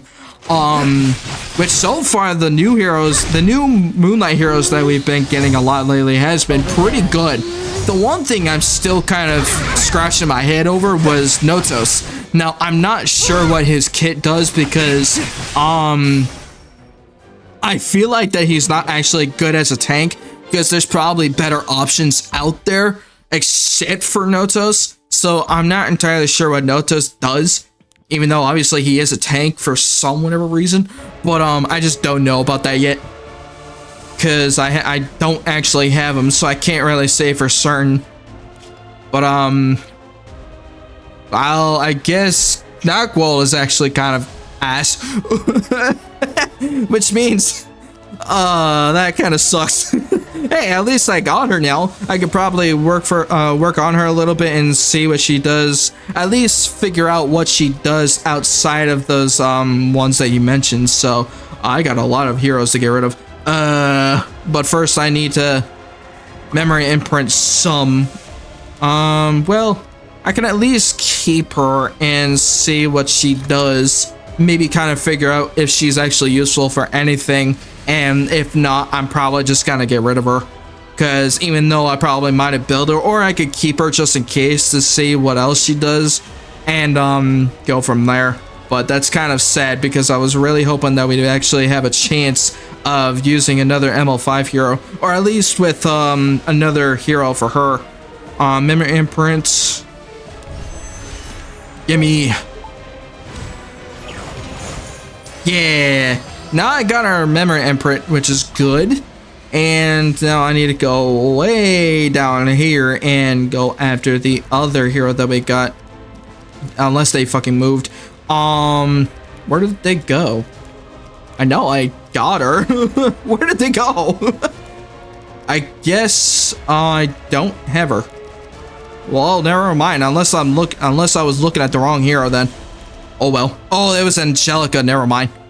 Let me go to her upgraded form instead. Okay, so I can actually memory imprint her at least. Because I know she's useful for something, but not as great for everything else. Okay, now I could go back to the hero transmission and just get rid of all of the other heroes. Because I don't use a majority of these other ones. There we go. So, now we're about more than halfway of having our hero slots maxed out. So eventually I need to go after more hero slots. But yeah, the biggest thing I definitely need to work on is Yufine, maybe Sharon, or Bystander Hueyong, or another hero that we have in mind, which was Elvira or something else. But yeah, so far, or yeah, and Shepherd of the Dark Diane, which I do need to get her normal variant or her another 5-star variant, so that way I can memory imprint her. Or I could just use this, but honestly, that's a waste. So I don't want to do that yet. But hell, shit happens. Because now that kind of sucks because I really wanted to test out Knockwell and see what she does, but damn it. I guess I could trade her out for something. Let's see. There's Melissa. I did get her. Let's see. I don't think Taiwan is good for anything. I do have him though, but I'm not sure. Let's see. Oh yeah, Luluka. That's right. I do need her actually, because she's actually part of the Trial of the Constellations. So I do need her. so I can actually go after her next. No. No. Okay, now that I have my wish list set up a little bit differently again, we can actually try to summon the heroes that we could try to go after. I do want Flan though. Another artifact? I'll take it. Never mind. Damn. Ooh. Hello. Requiem Roar. Interesting. So we got a 3-star Moonlight hero. Huh. I wonder what she does. Decrease defense. Absorbs 5% of damage. Oh, I guess it's lifesteal. And decrease attack. Yeah, I guess she's not that great, but that's just because there are other choices. There's random. Finally, ask and you shall receive. I've been trying to get free her freaking 3-star variant for a long time. Damn. I'm trying to get Free Spiritia to get at least upgrade her freaking memory imprint. And now that I have one finally, Jesus criminy. Oh, there we go. Much better. Much better. And now I could go after her freaking memory imprint, even though I have a high enough crit chance already. So technically I could get rid of some of the crit chance that's on her gear, so I can actually go after her imprint concentration. Even though if I really wanted to, I could just stick with the imprint release so I can keep everybody at least a little tanky. But I don't really need to do that anymore once I get the crit chance. But now she's a little bit stronger, so now that I have her freaking memory imprint, a lot of things comes up with mysterious ways to kind of screw me over when it comes to getting new heroes. But at the same time, I've been really wanting to go after Free Spiritia's Moonlight hero for quite a while, but I was actually kind of surprised that I got her 3-star hero in the first place, because I actually never got her after I maxed her out in the early stages of the game. And it's kind of surprising how it works like that. Oh, water. Phew, just spent the last half hour rounding up a cat out of the living room couch. Feel like a boss battle. Feels bad, but at least cats are kind of crazy though. But hey, whatever works. Hopefully it's good. Oh yeah, that's right. I need to upgrade Rosa and see if I can do that. Let's see. Do I have it or no? I don't think I have it because I got rid of it recently. Let's see, where is it? No, I didn't actually. I have 2 of them, so I can actually enhance this.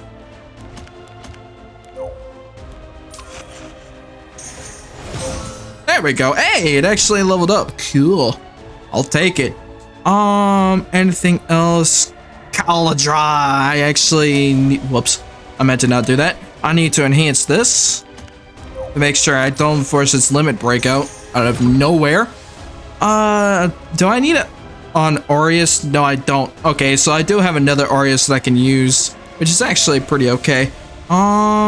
Anything else? I have a couple new ones recently, so I do want to check those out. Let me get out of this and go to the 5 stars. See if I got any new 5-star ones. El's Fist, I actually don't need that. I don't need Hellcutter. I don't need Sepulchrum. Sepulchrum. I don't know how. Okay, English. Cruel Mischief. I do know I could probably use that in the Hall of Trials, but I just got it just in case because why not? Let's see. Anything else? Touch of Ricos. I don't remember if I actually needed it on this hero. No, I actually need it on Rowana. That explains why I got her in the first place, because I actually needed it for her artifact. Where is she? Oh, she's way down here. Well, now that I have her artifact, I can actually put it on her. But, anything else I should worry about? Probably not. But let me go to the reputation and see what I need. I managed to get him with my lift. Shaking the food ball. Nice. Okay. Now I got some more silver stones. I actually need to go back to the summons so I can actually get more heroes. The Covenant summons. See what I need. Damn. I still can't do that yet. But, the wish list, I can only do it once, but, oh yeah, because I already wasted it. That's okay. Moonlight summons, nothing. I'm actually 2 summons away from actually going after my 4 or 5-star Moonlight hero on this, so that's actually pretty good. But I really want to get Perfumer Bibelist, so I want to see if I could get her though. Lovely. Yes. Damn. Damn. No, I meant to not click that. Damn. Oh? Probably not the hero, though. I already have him. I don't need him. I already maxed him out. Damn. Okay, that kind of busts a little bit, but, damn, I really want to go after Notos, but at the same time, I don't want him. I don't need him. I don't need him. Okay, need to go back to hero so I can go back to my hero transmission. Yeah, because I don't have, a way to memory imprint him again because I already maxed him out. So I don't need him. But yeah, now we can go back to the milestone of Radiance to see if I need anything else. Okay, I actually need to do a couple more of those otherworldly breach. So I need to go back to the shop and get more tickets. So shop, Skystone. No, actually it's in normal. I need to get this. That's what I need. Yeah. Okay, so that actually is plenty. So now I could go back to battle and go after the otherworldly breach. So let me get out of this, go to general, and go to otherworldly breach. And especially now that I could go into hell mode, which is kind of crazy, I can actually try to go after the new materials out of this. So this is gonna be very interesting. So let's see. Yeah, I was actually genuinely surprised that I could actually survive hell mode on this, because I was expecting Break to die in one shot immediately, and my team dying in one shot immediately, because after the boss dies and revives, his ult pretty much one-shots me. Listen to my song. Ladies and gentlemen, let's shine. There's no mercy in a real fight. I'm gonna try to see if I can time my Archie reserve. Together. Nice. With each meaningless Do not die on me now, Brieg. I need you for this. At least for the first one. Keep watching, everyone. Enough. He's gonna die because of my freaking team killing him. Oh, he's not gonna survive this unless my Tamarine can actually heal him. Nope, he's gonna die in this one. lies on the tip of my sword. I called it. Shine free. That was a bit too late on you, Tamarine. Could have saved that at least. I love you. Stay with me. Yes. The good thing is that I got rid of his 2 life thingies, so I don't have to worry about that. Ta-da! Here comes Archie. Sacred power. And go away. I guess that works. Hold me till I can breathe no more. How about we try a little harder? Can you hold out much longer? Shall we bet on it? Do not expect Don't try that freaking ult, dude. Paralyze me with your love. There we go. Fide a little freaky, yes. And mostly because of her third skill. Her ultimate basically does that. And yeah, she is very freaky.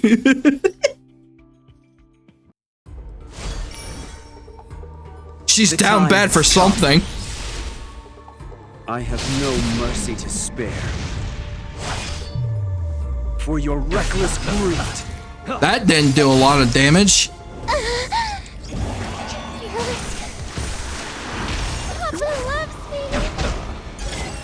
Listen, I think it's also because of the lore that Fine has. ladies and gentlemen, let's And I might need to read up on that, because I do know that these heroes have lore on them. So I definitely want to check them out and see what they got. here. On my way. But yeah, the only reason why I'm doing nothing but Otherworldly Breach right now is because I can actually maximize my chances of getting the highest amount of essence that I can get for the Moonlight event. So the only other thing that I could think of is going after not the Abyss, but there's another one that's stronger than this. And I don't think it will work because I don't have a lot of heroes that will be able to do it. It's Arky's turn. I think it's called Breach or something else. But it's like on the further side, it's on the right side of Abyss.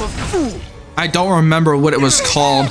I would have to go back onto it because I haven't actually used it in a long time, and I tried using it once.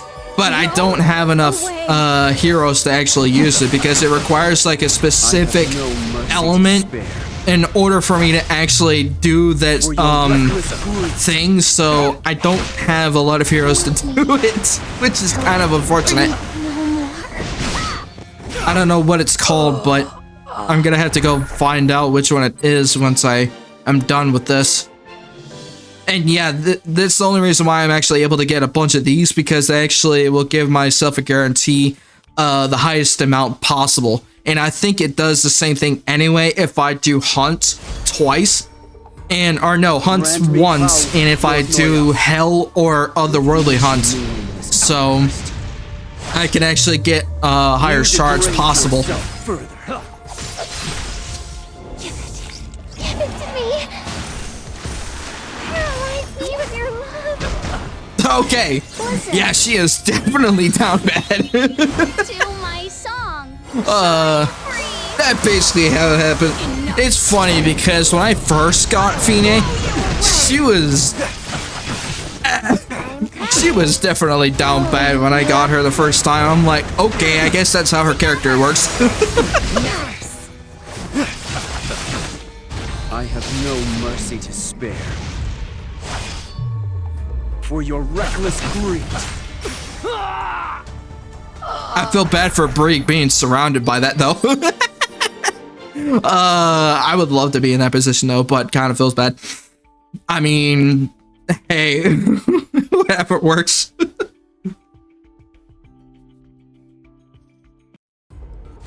Okay. The time has come. So far, with the amount of chances that I've given myself with these, just with these 4 battles alone in Remnant, or with this Remnant boss, which pretty much I might as well call him Arbiter Vildred at this point because that's what he is. My Brig always die as soon as the boss actually revives. So I can't really give myself a lot of opportunities with that, but I was genuinely surprised that my Fine can actually sustain this boss. I believe in you, Papa. I remember being flabbergasted by her too, and now it's just, oh, that's just Fine. Yeah.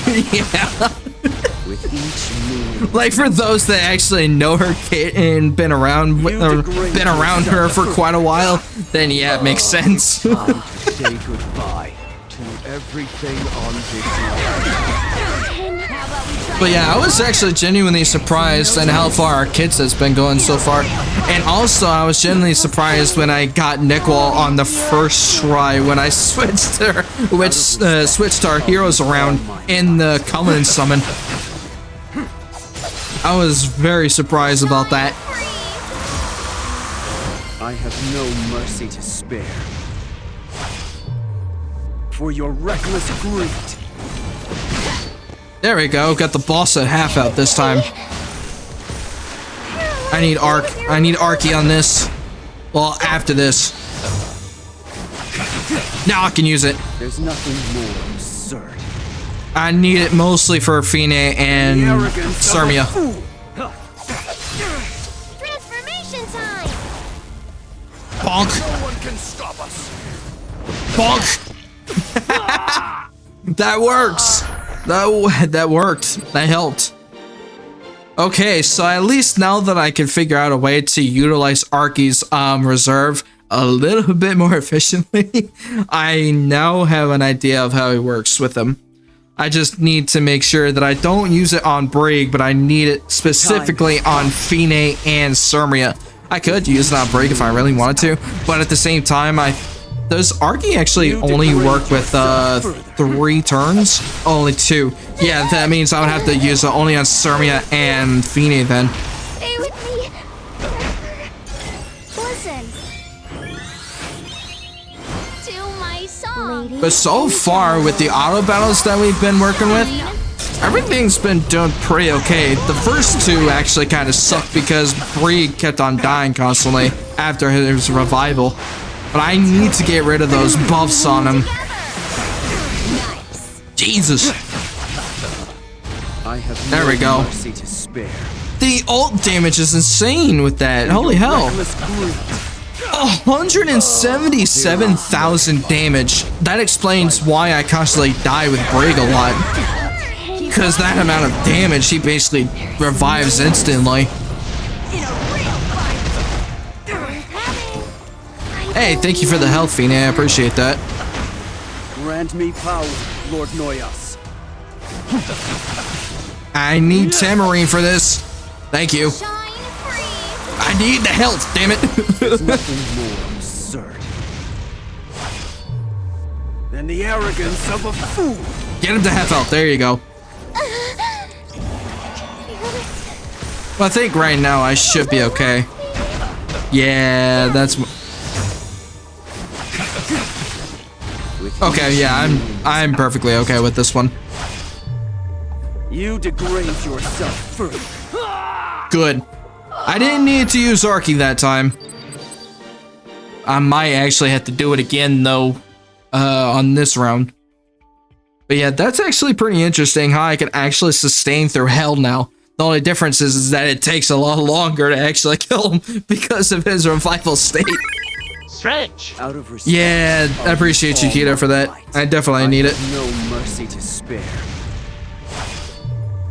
For your reckless greed. Ugh.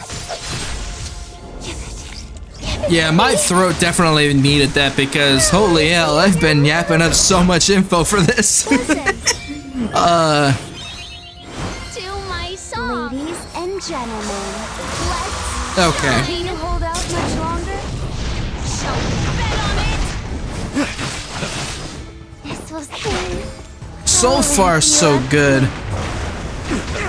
Here. On my way. With each meaningless outburst. Watch the damage numbers on this. Degrade yourself. 181,000. Your fate Jesus. lies on the tip of my sword. Thankfully, now that my Brig actually sustained that one, good. I believe in you, Papa. The time has come.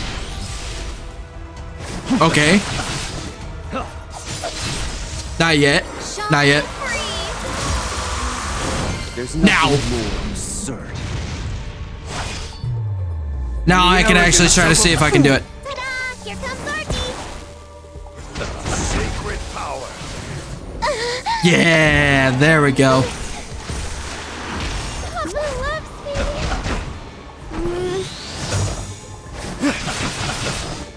With each meaningless outburst. I guess my Tamarine decided to attack first instead of Surmia. Because I was trying to give it to Surmia and Fine for Arky instead, but Tamarine just decided to jump in and say, I might as well attack first instead. Your throat needed a stretch, AO, yeah. I mean, not in that context, but I mean, wow. But yeah, I definitely needed a little bit of a yap break so I can actually get some water in me anyway.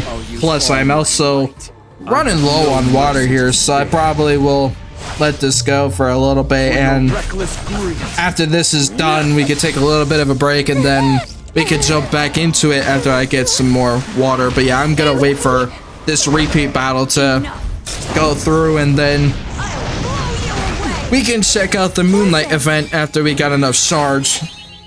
To my song. Ladies and gentlemen, let's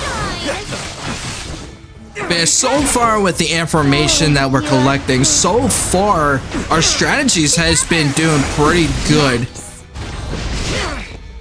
And speaking of, with courting, if you're watching this, your thought process on using Fine instead of Free Spiriteria, that was actually a good call on you, by the way. That actually helped a lot. Shine free. Because especially if Brieg dies, as long as I can clear this, I should be okay. But so far, everything has been doing pretty good. As long as my Tamarine isn't an idiot and decide to heal herself instead of my damage dealers. Yeah, there we go. No, no, no, no, no, no, no, no, no, no, no, no, no, no, no. To everything on this. Okay. Transformation time. Ooh, that was close. No one can stop us. Keep watching, everyone.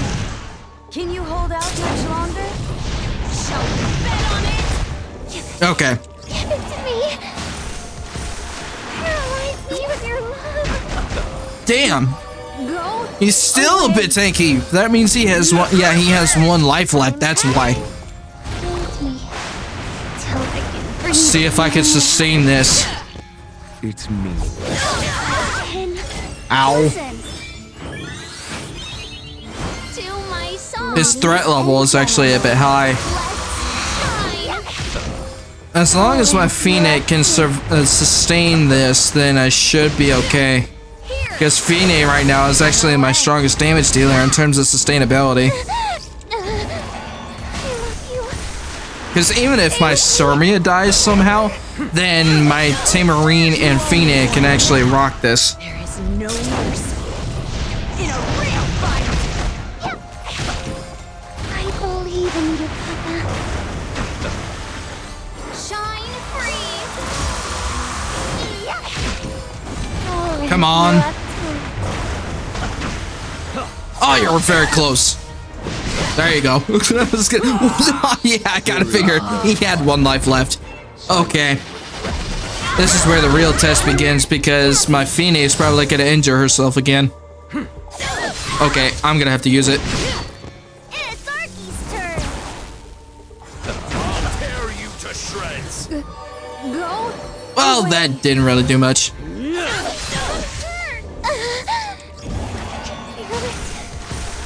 Come on. Yeah, there we go. Try a little harder. Enough. I need to heal. Blow you away. Thank you. Asking you shall receive. To my I needed health on my Surmia. Let's shine. There we go. Much better. Till I can breathe no more. All in Almost there. Good. Very, very good on that. Holy hell. Oh, man. Garbage. Maybe. But garbage because of the equipment score. Grant me power, Lord Noyas. So far, we got 3 more matches. Nothing more absurd than the arrogance of a fool. The damage is crazy. This farming reminds me of Viva La Dirt League video of a party farming the same boss and the boss becoming self-aware.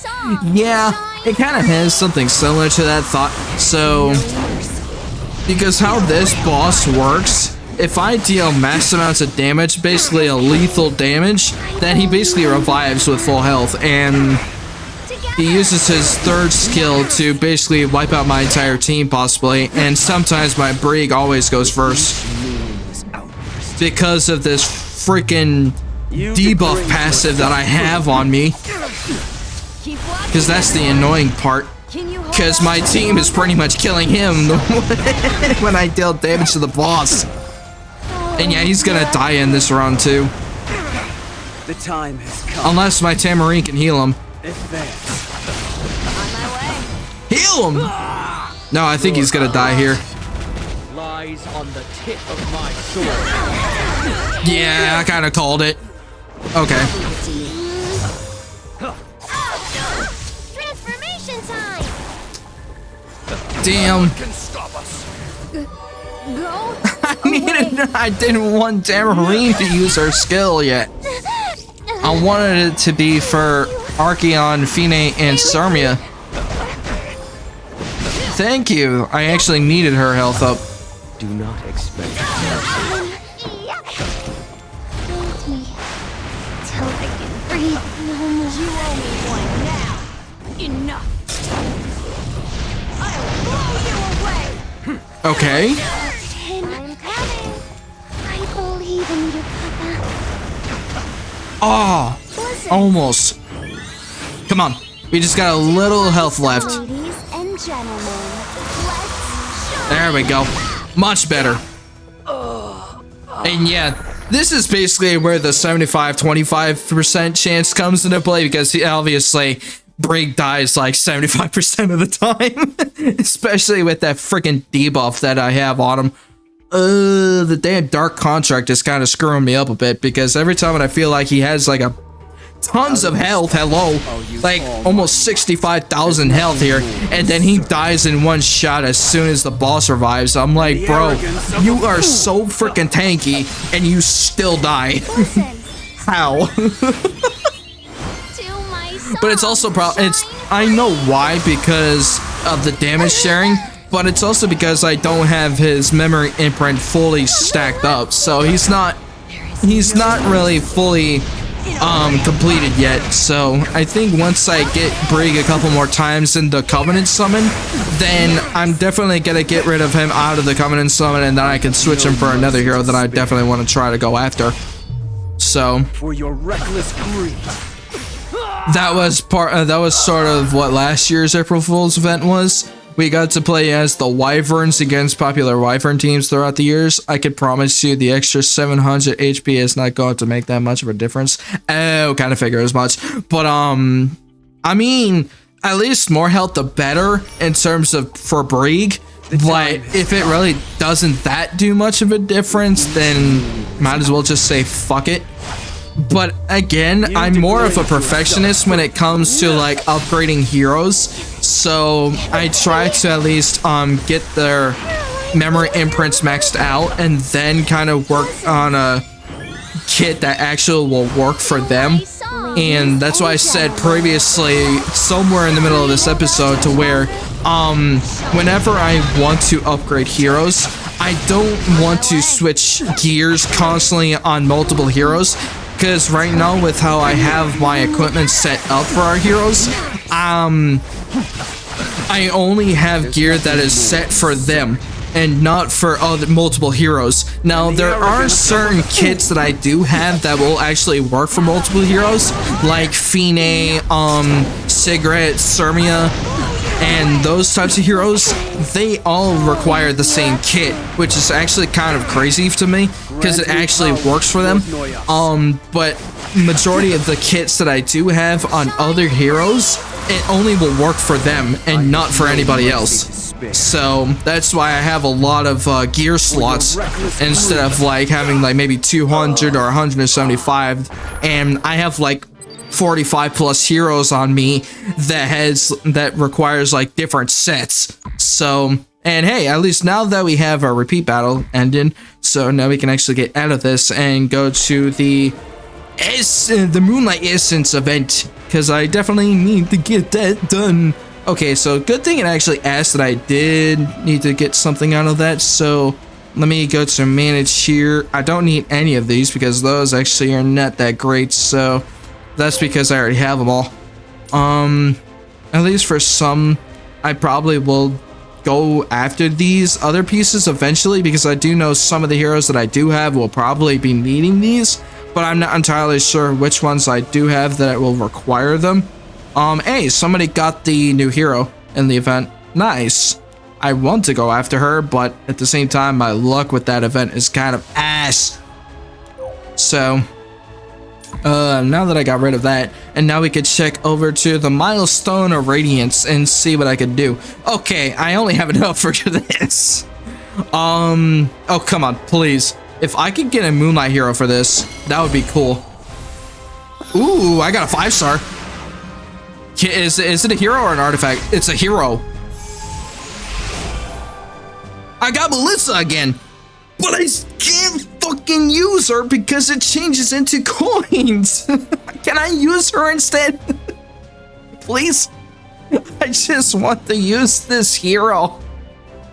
That's the shitty part that I don't like with this event, is that when you actually get multiple heroes, especially when in this event, this happened twice, by the way, because one of them I actually got a Moonlight hero and it was Arbiter Vildred. I actually wanted him so I can actually upgrade his memory imprint, but the problem is that they give me the fucking coins. I want the heroes, damn it. But that's kind of more of a con for me, at least, because I would rather use the heroes instead of the coins, because it takes so damn long to get the coins. Especially if I get lucky for 5-star summons or a Moonlight summon. But I got Melissa again, but unfortunately I can't get her because it's switched into coins instead of her. Because I would rather you go after the heroes, because I need to upgrade the freaking memory imprints. But unfortunately it doesn't do that. Ugh. And this is also another weird thing too. I got another type of material that I still have no idea what it's for. Let me find it real quick. I don't know what this material does, but let me go to it and see if I can find it. It's this faint mana crystal, a crystal condensed with pure mana flowing at the base of the soul. It emits a soft faint light, and it's used to lay the foundation for soul imprints. Now, I'm not sure what this soul imprint thing is for, but I'm probably betting it's gonna happen somewhere soon in this game. I just don't know when it's gonna happen, because they never really explained it yet, unless I'm probably dumb and I just saw it in the event and I just kind of scrolled over it. But I don't know where this soul imprint is. Now, I think they're probably talking about the memory imprints. And if that's the case, I don't know where it is, because it don't have it. It's not here. So unless they're deciding to get rid of memory imprint and decide to replace it for soul imprint, then maybe that's the thought that I have. But at the same time, if this soul imprint replaces memory imprint, why the hell am I going after the memory imprints in the first place then, if that's the case? Because it basically will be removing a major mechanic inside this game. And I do love the memory imprint side of things, because it basically helps you upgrade your heroes further and make them more useful later in the games. And obviously I'm guessing now that I am earning more heroes and about to end episode 2 very soon, I'm kind of nearing the mid-game part of the game. So I'm kind of trying to get to a part where I know what PvP does, how I can understand my kits better and stuff like that. But at the same time, I haven't really gone that far yet, because I'm mostly focusing on the episode side of things for the story. So, and we're about to go into it in the next episode, which is actually chapter 9, but I'm not going to get anywhere to that point because we're not focused on that, because this episode is mainly for the Moonlight event. So I do want to pay attention to this at least and see if I can go after more shards, because the shards, or the essence of radiance, the radiance essence, I guess, depending on how you say it, I want to go after the Moonlight chest and see if I can have a chance of going after it. But I'm not entirely sure how I'm gonna be able to get to that point yet, because I still have Thank you to all our heirs for your wonderful support of the new era update. We will continue striving to make epicseven an even more satisfying experience for both long-time heirs and those who have just joined us. Please continue to show us your love and support, and we hope to look forward to the upcoming updates we have in store. Oh, so that's why they introduced the new era update. So they're still working on the new era update. That's why they haven't fully released all of the updates for it yet. Okay, maybe never mind, because I bitched probably way too soon. But that's why there's a lot of new things going on. Especially the one thing I noticed too is that the shop actually went through an entire rework. So everything is completely different in this game, at least for those that are new to this game. But for old timers like us, this is actually pretty cool, and I do like how this game evolves over the years. And I have played this game years ago in the past, and so far with how it was back then to it is now, I don't hate the update. It actually looks pretty good, especially for new players. Holy shit, what is this? Optimal equipment, speed and torments. What? Wow. Ooh. Ooh.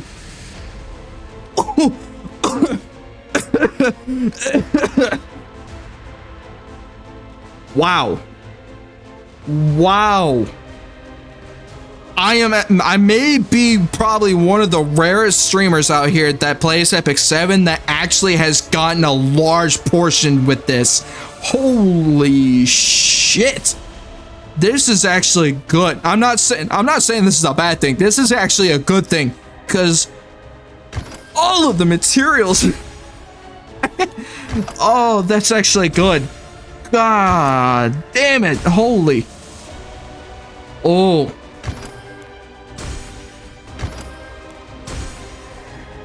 I can actually upgrade a couple of heroes with these. And the cool thing is that they're both maxed out.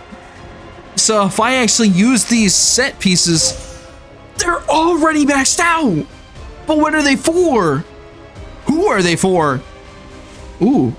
Ooh. Ooh. Ooh. I might actually ooh. Okay. Now we're getting new gear sets with these. Oh. Oh boy. Oh, that is so good. This is so fucking good. Holy hell. I don't have to worry about a lot of upgrades now. Oh, this is gonna be so damn good. Some of these speed sets are actually pretty okay, but let me check this one. Ooh. I'm curious on who are these for though, that's the thing. Speed 17. 17. 17. Jesus, that is high speed. High speed. Destruction and health. Ooh. I am now curious on what these sets are for. I don't know who they are for though. I'm probably gonna play around with these new pieces. Holy hell. Okay. Well then, since we just got like 6 new sets out of that event, thank you epicseven. I appreciate you guys for that. Holy hell. I don't know who the hell I'm gonna be using them for. That's gonna be interesting. Rolling gear is wait, what? Quality thing rather than a quality thing? Really? If you have 30 pieces of gear, maybe 1 or 2 of them will be usable. The chances of them being amazing are super low. Yeah. If you have 300 pieces, there's a good chance you get 1 or 2 amazing pieces of gear. The more good gear you throw away, the less chances of amazing gear you have. I mean, yeah, that's fair. That's technically the whole point of RNG when it comes to getting good pieces. And sure, you spend a lot of materials trying to get that good set, and it's very difficult, especially you have to worry about what the chances are for the substats, the equipment score, and the main stat.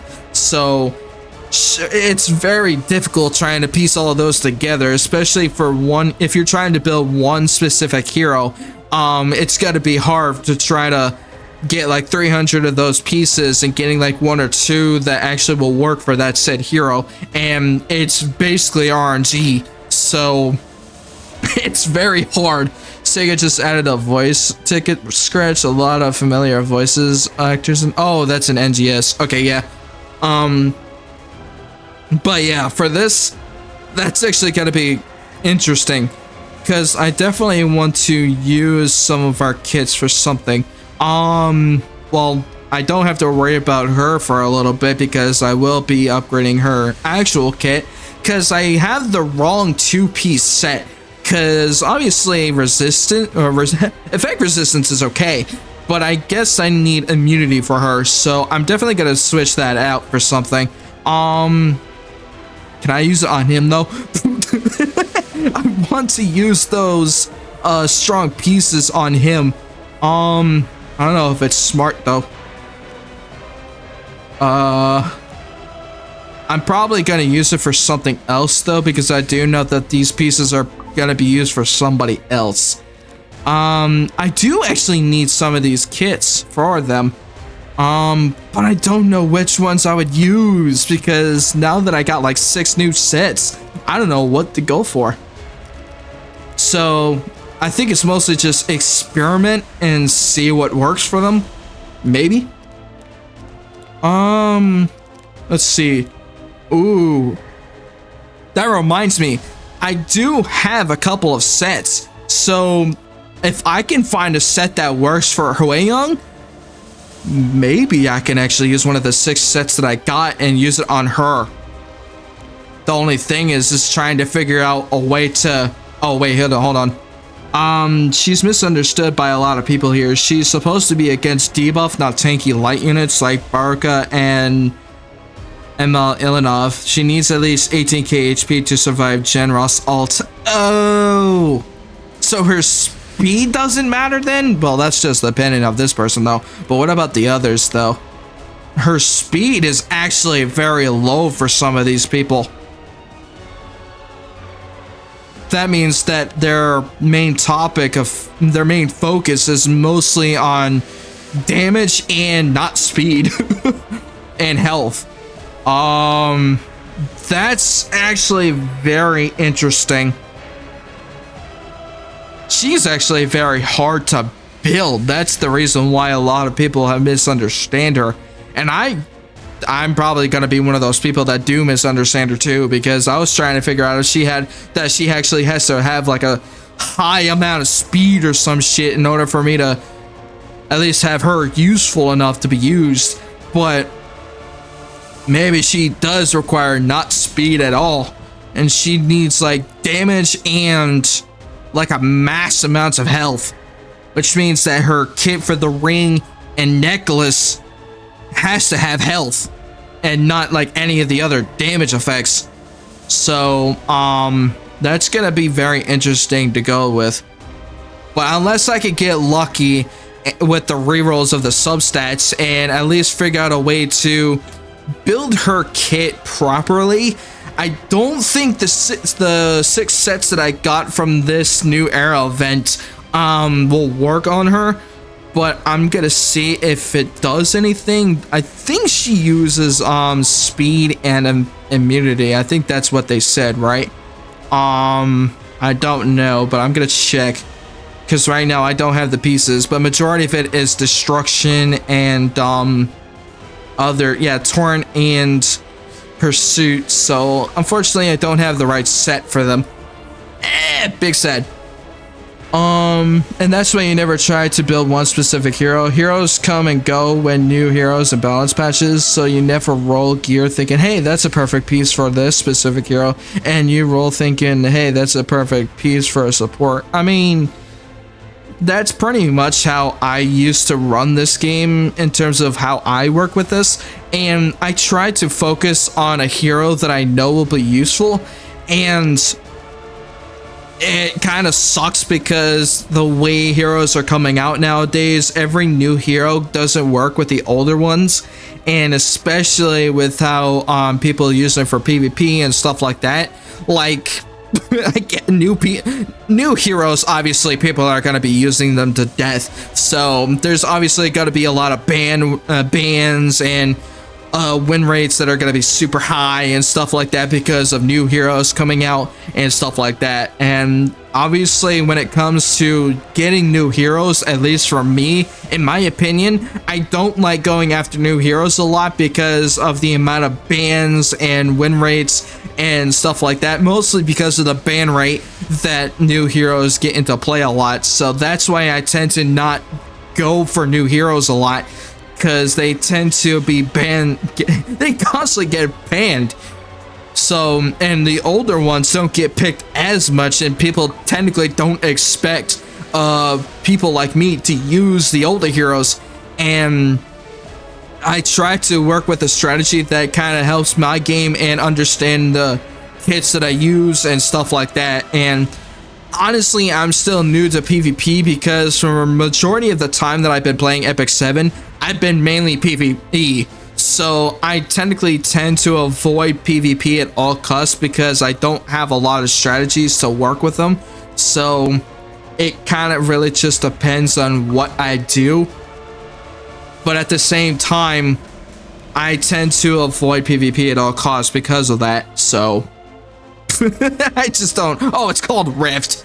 But yeah, this was the thing I was talking about, where I have to have at least a specific element of heroes in order for me to use this, and unfortunately I don't have the elements for these heroes yet, and it only still asks for earth elements, which is kind of unfortunate because I don't have a lot of earth heroes for it.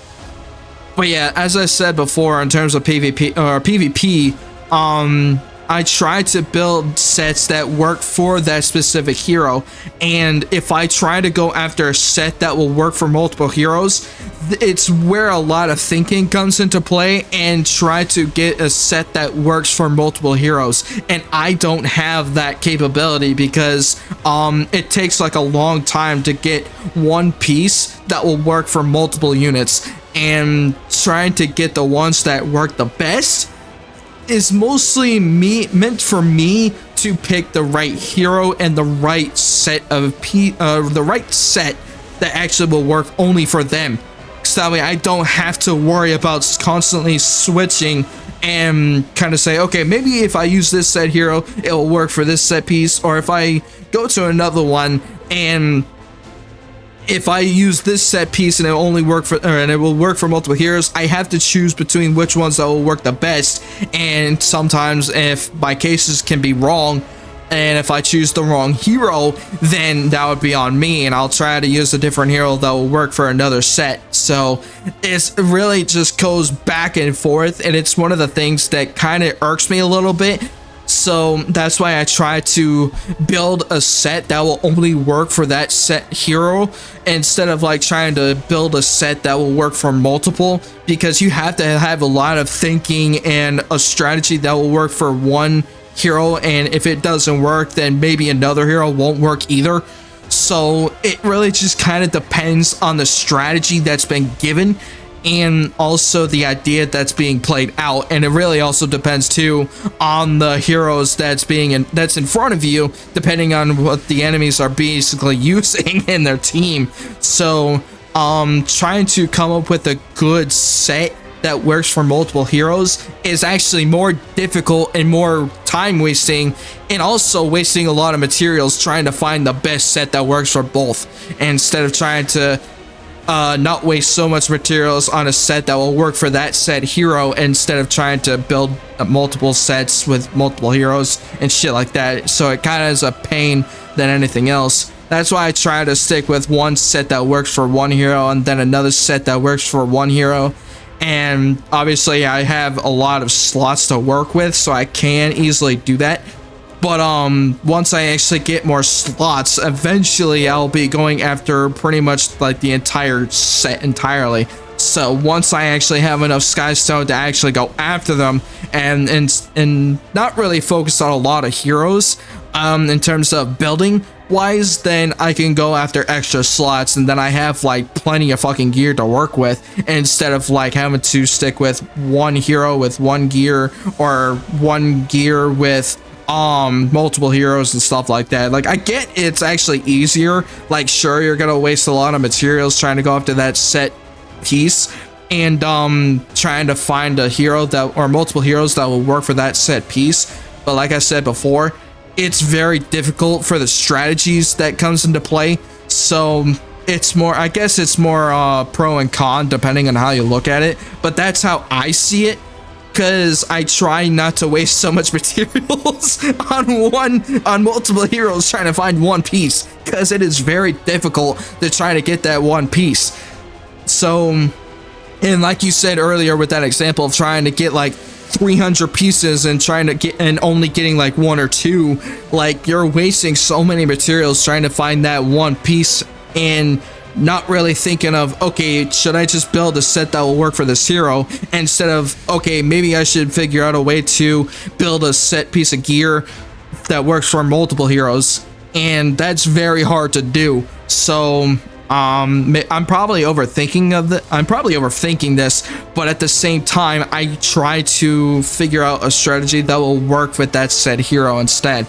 And now you know why I tend to focus only on PvE rather than PvP, because it has a lot of more thinking instead of PvE. So that's why I try to avoid it at all costs, and it's not really my place to say in terms of PvP, because I don't do it a lot. But when I'm trying to learn another thing, then it becomes more complicated.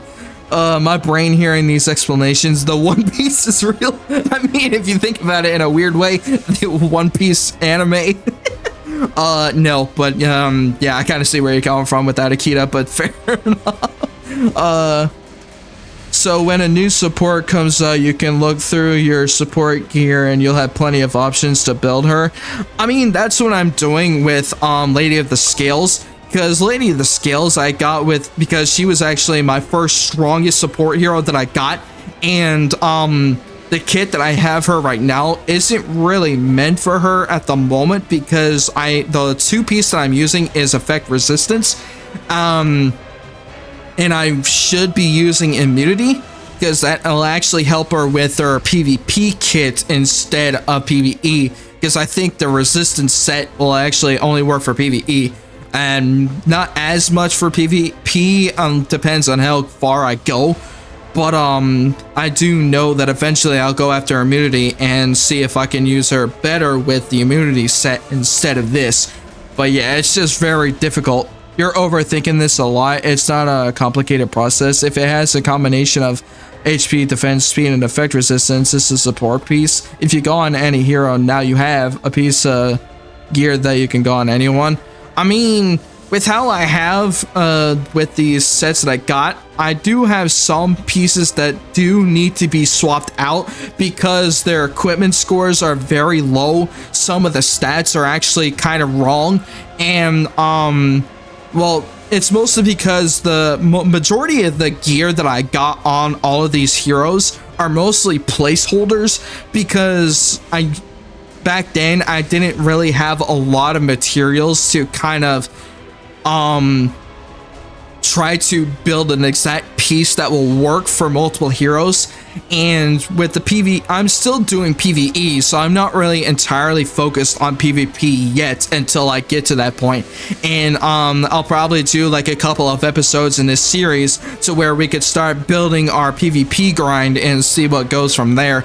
But right now I'm still focused on the story instead, because I want to make sure that everything is done on that side of thing, rather than jumping straight to PvP and then I have no fucking clue on what to use, because my heroes have like random gear and random stats for everything. So there are some heroes that I do have the right sets and the right substats and everything else, but majority of them, like right now I have 45 heroes, like probably 30 of them have the wrong set, so and the wrong substats and pretty much wrong stats in general. So that's why I do use mostly my PvE heroes in the story and some other side content like the Abyss hunts, and a couple of other stuff with that goes with PvE.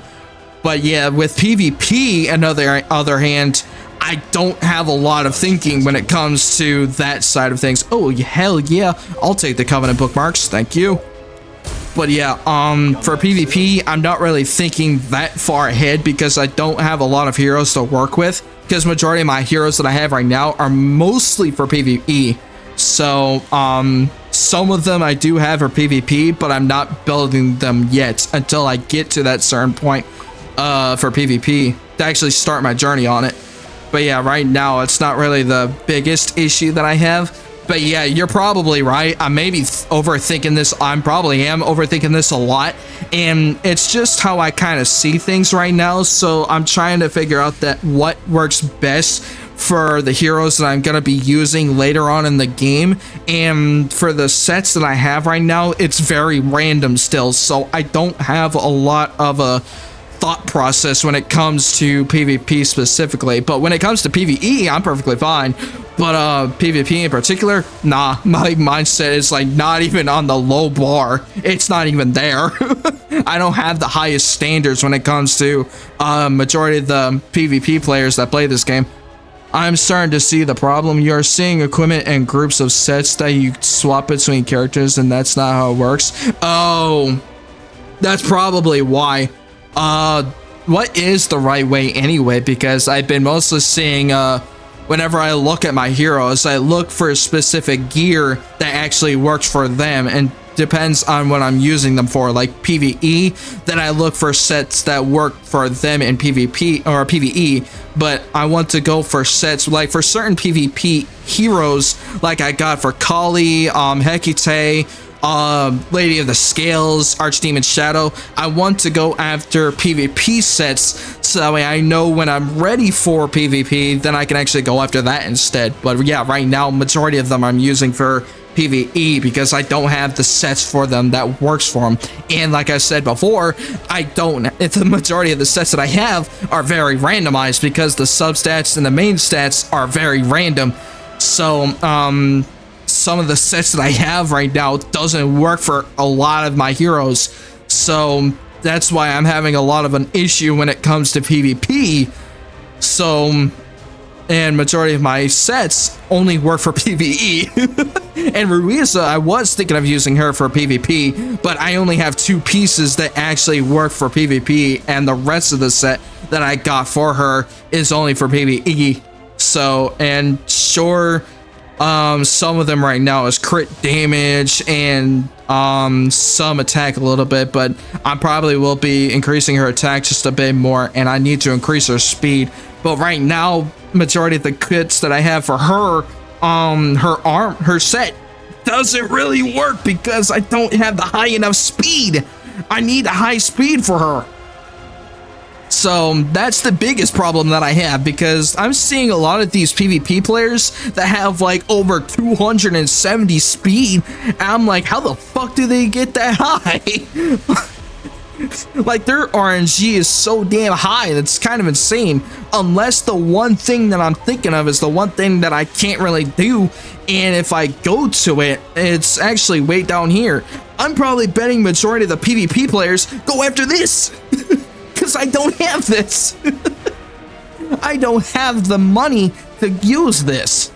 So that's the problem that I have here, because I think this is why a lot of PvP players that are up there in the top 10 or top 100 use this for some reason. Unless there are some rare ones out there that are free to play that actually do are up there in some reason that I'm not talking about them. But for people that use this a lot specifically is what I'm really upset about, because as a free to player, I can't use this because it basically makes me have to spend lots of money on it in order for me to get to that point. And I can actually build sets that actually will work for multiple heroes if I use it. But as I said before, if I go after something like this, or not this, I already did the, no, not the hero growth, the Astrium Pass, like, I do know that this this thing over here is what it's involved, but I can't do it because it costs so much fucking money. And one, because I have to use Sky Stone to do that. But yeah, I can't do that. It has nothing to do with Astral Forge. Everyone does the same thing. If they get a red piece with speed, they roll it to 6+. If it rolls into speed, they keep going. If it doesn't roll into speed twice, they throw away the piece. And if it's not good, useless, it rolls into speed twice. Oh. But yeah, that's another problem that I have because I don't have what they got and the materials that I need. I feel like I know what you're talking about, and if I go down here, I think it's called let me see if I can find it. It's these. It's the Returning Mana Stone and the Restoration Mana Stone. So unless I have ways of using this, which unfortunately I don't have a lot of, because I would love to use something like these to actually help my chances of getting the higher rolls possible. Like for speed, for example, I would love to focus my stats on speed for certain heroes, and like I said before, I've been rarely getting these, and my chance, and right now it's episode 17 of Epic7. Out of all of the chests that I got in this game, I've only gotten like 6. Combined with these two as well, I've gotten 6. My chances of getting these mana stones are very, very low because of the chests that I've been going after lately. So that's the thing that I have. Again, overthinking. If the piece is only good if it rolls into speed, then it doesn't roll into speed. Wait, what? And it doesn't roll into speed, you throw it away. You don't use a reset stone on it. Oh. Wait, that kind of wastes the point though of reforging though, because if you roll speed twice and if it doesn't roll it again, why the hell would you throw it away? You could just use it for something else. That's the point that I'm trying to get across, because I don't want to re-roll multiple equipment at the same time, but then all of a sudden I have to throw it away because it's fucking useless. And I basically would have to go after another set piece that actually would guarantee me to roll speed like 3 or 4 times in a row. Like, that's very hard to do, especially with the amount of materials that I have. I don't have that chance. I don't want to go through that. And especially with the amount of mana stones, and also, obviously, some people prefer not to fucking use them. And like me, for example, I don't want to use them because I don't want to have it. I basically want to use them as like a last resort or something, because maybe then I'll have a chance of rolling the same stat twice. But like I said before, trying to roll multiple substats with at least roll the same substat over and over again is very, very hard, especially with the succession rate that I have. Because I don't know if having the higher enhancement materials probably help, but at the same time, my enhancement material succession rate is very, very low still. And even with the amount of I think it's in the Orbis guide. No, it's in the reputation. It is very hard, and I do know it's in one of the reputations that I have here, where one of my stats allows me, like, yeah, let me check. Memory chain, that's not it. Maximum enhanced XP, I think that's it. No, it's the Merchant Union and the Phantom okay, there's a couple of them here. So the Phantom CSC, Merchant Union, and Memory Chain. Like, these 3 stats in particular, like, I have 3% enhanced great success chance right now, 4% chance enhanced good success chance, and 2% equipment enhanced XP. So I think that's me getting the materials. But these 2 in particular is the hard part, because my chances of getting the best rolls possible is very slim. So that's why I have a hard time trying to do multiple rerolls at once, which is why whenever I have to do like 300 plus gear pieces, and if I do somehow find 1 or 2 that are actually good, like, you basically just wasted over 290 plus gear basically 290 plus worth of materials just to get shit. Which honestly, I think that's where RNG comes from, because some of my RNG is actually good for summoning heroes, but when it comes to enhancements, it's absolute garbage.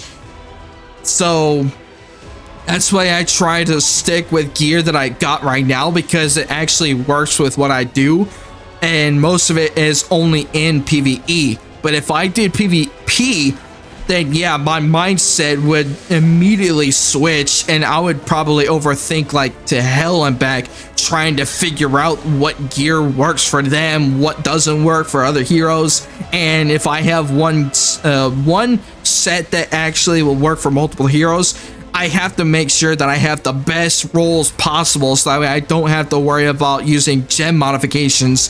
And if I somehow do have to use gem modifications, the thing that I have to worry about the most is getting the epic variants, because getting the normal ones is obviously easy, because I can get gem modifications through guild and a couple of other things, some in the events as well. But yeah, it is very fucking difficult trying to get the one piece that you actually need for multiple heroes, and that's why I try not to think that so hard, because I'm not really there at the moment, and it's very hard. You're still not getting it. You're turning a very simple process into something far more complicated. That's why I said, because I try not to go into PvP so damn much, because I overthink a lot, and that's the problem that I have, because I try to come up with multiple scenarios to where I can figure out the best one that works for everything, and if it doesn't work, then I just scrap it immediately, and then I just focus on PvE, because I try not to do PvP so much, because it's not really me, sort of say. I like to have everything casual and stuff like that for this game in particular, but for PvP, I overthink the hell I'm back, and I try to come up with a set piece that actually works for everything, and that is very, very hard to do. And I just basically scrap the idea, because I know I will overthink it to death trying to come up with the best piece possible, and that's hard to do. And yeah, I'm definitely overcomplicating it, because even though it does sound like a simple process, and yes, I am overthinking it, but the way I see it, basically how it looks, and that's the hard part that I'm trying to get away from, and that's another hard part for me to do, and that's why I always tend to be more casual in games like this, because trying to go into PvP and then trying to figure out everything for strategies and stuff like that, I overcomplicate a lot, and that's basically the biggest mindset that I can't really break sometimes. So I need to get out of this episode, because I don't need that right now. Milestone of Radiance, do I have anything in here? No, so I need to do a couple more of the Breach. And the reason you'll never have a set piece for every character is because you throw away gear that could be good because you're afraid of wasting resources, but those resources are meant to be spent anyway. That's the thing I try to avoid, because majority of the times I try to make sure that I don't waste so many materials. And like my gold, for example, sure, I have like 51 million plus gold right now, but whenever I do try to go after the piece that I need, I'm almost running out, and I don't have a lot of gold to work with, so that's very hard for me to work with. When I first started, I was also a resource hoarder. Like, I try to make sure that I use my resources usefully, rather than just spending it and not have a fucking care in the world on what it actually is meant to be used for. So that's what my mindset is when it comes to having resources, because I try to make them useful enough to where I don't have to spend as much. And that's where my mindset comes into play when it comes to having resources. And especially for a game like this, like, I get tons of resources, no problem, but the problem is I try to make sure I don't spend a whole lot, because I know eventually I'll be needing more resources for something else, and that's the thing that I have. And yeah, I am definitely a resource hoarder, because I try to not waste so much for something that I can easily get. But yeah, the hard part is trying to get the piece that you need, and obviously you have to spend like so many fucking resources at once just trying to get that one. And that's the thing that I'm afraid of. So that's why I'm more casual, don't have to worry about spending so much, and work with something that I can actually work with rather than just locking the fuck in on one certain thing. You kind of see where I'm getting at though, right, Gordon? Because that's basically how I feel with this game. And that's pretty much my entire mindset with this game as a whole. Because I did this for years, and I never really thought of going past that because of what I'm afraid to do with this game. So I get experimenting is kind of a good thing, but at the same time I try not to go very heavy on them in terms of resources. So I need to go back to Otherworldly Breach so I can actually get more of those shards. Need to go back to hell. Literally. Even though I am already here. But yeah, now you know why I'm overthinking this a lot, because I'm more on the PvE side of things instead of the PvP. Because I try to be more casual, chill, try to make sure that my resources are not too spendy on just multiple pieces, and try to work with one that I can use. And especially when I have multiple heroes to work with, trying to find one piece that works for everyone. Some of the heroes that I really want to use probably won't work for that one piece. So it's really difficult for me to figure out which piece that works for what hero.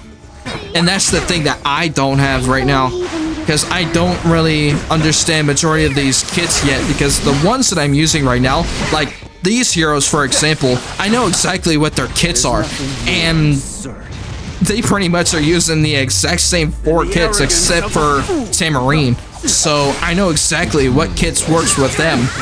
And if I really wanted to, with Fine and Sturmia for example, I can just keep switching between one set for these 2 heroes, and that's perfectly fine. But if I'm not using both of them, then yeah, I would have to switch either with Sturmia or Fine to use that one set. And if I'm using both, then I have to make sure that I have 2 sets that work the same way. And that's the thing, because both Sturmia and Fine have the same kit. And no, not in terms of skills, but in terms of their gear. So that's what I mean. And yeah, I unfortunately overthink a lot when it comes to getting gear, because I want to make sure that everything works with these heroes instead of having to work with one set that works for everything, or at least heroes that works with that set.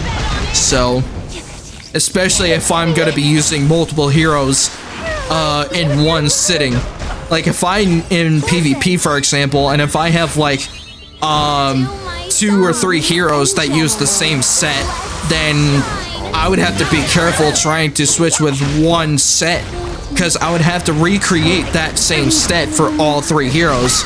And that's the thing that I deal with a lot, because I want to make sure that if I'm using multiple heroes that use the same set, I have to make sure that I use that same set for all of them. And trying to work with one hero, if I have multiple heroes and if I only wanted to use one, then yeah, your case would be correct in this case, because I can work with one set gear, or one set gear, and use it for that one hero that I'm going to be using. So that makes sense. But if I'm using multiple heroes, I have a problem. And that's why I build multiple sets, so I know I don't have to worry about switching out so damn much.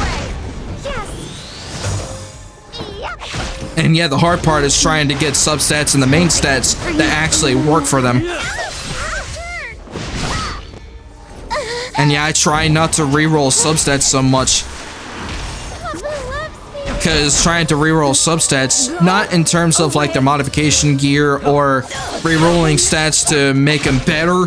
And obviously when it comes to rerolling substats, if I try to reroll them multiple times, the substat gets worse and worse, which is why I try not to do that. And I try to stick with one set at a time and go from there. And that's basically where I'm at with epicseven in terms of PvE and PvP. So yeah, that's my entire mindset with this game. And that's why if I try to overcomplicate it, then I just scrap the idea entirely and just go with something that I can work with and just go with this game casually, not have to worry about so much stress trying to figure out what works with what, and go through the story as normal, have fun with the game, and go from there. But trying to go for PvP, what gear works with multiple heroes, yeah, I'm definitely overthinking that. But all of that, I have to think real hard to kind of figure out what I have to do with them.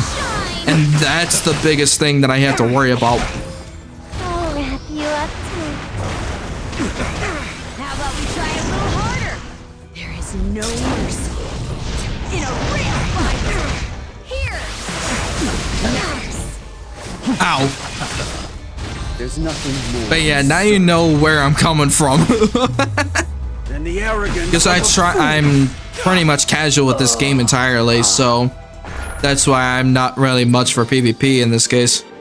But when I start working towards the end game stuff like Guild Wars, World Boss, PvP like the RTA and other stuff like that, then yeah, obviously I have to figure out a strategy to what works with what.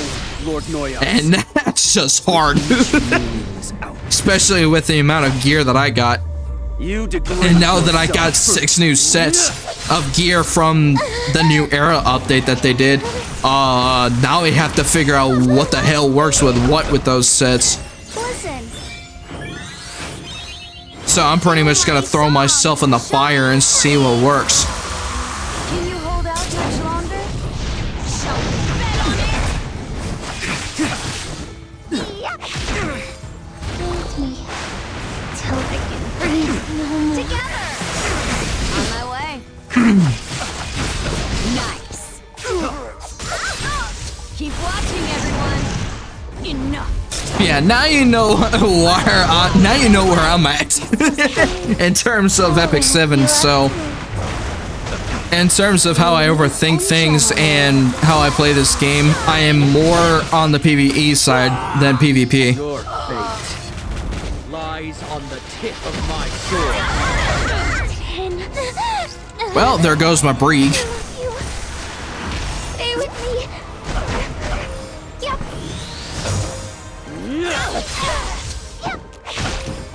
I believe in And unfortunately, here's the sad part though. I used to play this game for years, but I unfortunately let this game for quite a long time because I haven't really found a way to come back to it. And I was also working on other things years ago, so when this game released back then, I got into the game like maybe 1 or 2 years after, and then I probably played it for like maybe 1 year, maybe 2 years, and then I just dropped it because I was doing something else at the time. So it's really a lot of things going on now with how many heroes that we've got over the years, with how PvP has evolved over the years, and a lot of new things overall. And sure, I love new things, don't get me wrong, but trying to understand how everything works is gonna take me a long time to get used to it, so that way I have an idea of what works with what. I definitely followed along with all of that and understood everything. I mean, for me, I'm still trying to understand PvP because I will be going to it eventually. But right now, I'm still nowhere near that point of going to at the moment, so I'm still trying to focus on having fun with the game, going through the story, focus on PvE stuff rather than going through PvP, because that's where a majority of the thinking process comes from. And with PvE, I just say, I'm just gonna use this hero and put this set on them and say, fuck it, we ball and use them. And see what works. But yeah, that's pretty much how I think with PvE, but with PvP, it is a completely different ball game. Than the arrogance of a fool. There is no fight. Silence and regret. How about we try a little harder? There is no mercy And yeah, for the topics that you're mentioning, Gordon, I don't blame you though, because I definitely need to get out of those bad habits. But it will probably take me a while to get out of them because I'm still focused on the PvE side of things. So eventually, once I work on other things, then I'll start understanding a little bit more of how the PvP system works, how I can actually build my fucking gear, and other things along the way. But yeah, right now it's nowhere near that, so that's why I still focus on PvE than anything else. And yeah, you're definitely right. I'm definitely overthinking a lot when it comes to understanding how gear works, and most of the materials that I try to save anyways, because especially back then when I used to play this game, I was a heavy hoarder when it comes to resources. So I still try to be careful on what I do with them, because I tend to spend a lot of resources too quickly, and then all of a sudden all of the equipment that I do get are absolute dog water. So even if I find 1 or 2 pieces that works, it will only work for like 1 or 2 heroes, and that's it. And that's the thing that I have when it comes to RNG for equipment. But with heroes, I'm perfectly fine, because I can get like god tier heroes no problem, knowing how my RNG works in terms of how I can summon these heroes, which honestly my RNG for these heroes are pretty damn good. But in terms of equipment, re-rolling the equipment, stub stats, main stats, everything like that, yeah, I am not good with it, because I just see how the heroes work, see how their kits are how their skills work, and kind of figure out a build that works for them. And it's very, very difficult if I try to build a set that only works for them instead of building a set that works for multiple heroes, because I have to be mindful on what the substats are. I have to be mindful on what the substats are and the main stat, so I know that, okay, well, this one piece of gear work for another hero, and if it does, sure, I got a piece that will work for them. But if I have another piece where, okay, will this work for them, and if I say no, and if I go to another hero and if I say yes, then I know that it won't work for that one hero that I said no with, and it will only work for that one hero that I did say yes for. And if it only works for all of the heroes that I got, sure, that's a bonus. But if I get one piece that only works for one specific hero and nobody else, that's another thing. So that's where a lot of the thinking process comes into play, and that's how it works for me, because I come up with so many scenarios that comes in my head whenever I get a new hero and say, okay, if I build a set for this said hero, will it work for others? And if I say no, then I'll have to basically focus on other heroes that will work for multiple heroes. And if I focus on that one hero that works for a certain set, then I know probably that hero will only be used like 1 or twice, maybe a couple of times, depending on what it's for, and that's it. And yeah, that's pretty much my entire thought process when it comes to the whole system, at least for me. And yeah, you're definitely right, I'm overthinking this a lot for sure, and that's pretty much just how I am when it comes to getting new heroes and building equipment, because I want to make sure that everything works smoothly without having to overthink so much and trying to get the one perfect piece of gear that works for multiple heroes at once, because it is very hard to try to get that one piece that works for multiple heroes. So there's nothing more. I just don't have a lot of resources when it comes to that specifically, because I tend to spend a lot, and that's a bad thing too for me, because my RNG when it comes to equipment is garbage when it comes to that. Ladies and gentlemen, let's shine. Hold out much longer?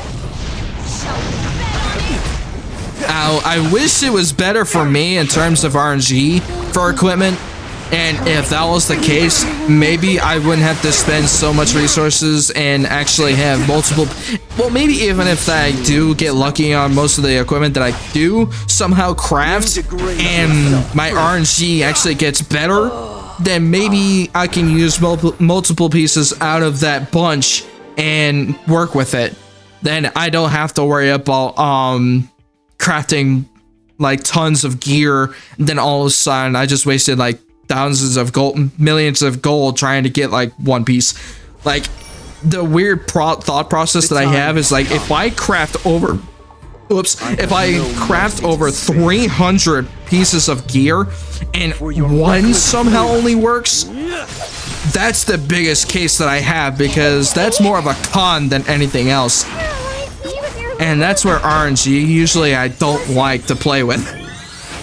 And that's why I'm very, very scarce when it comes to my resources.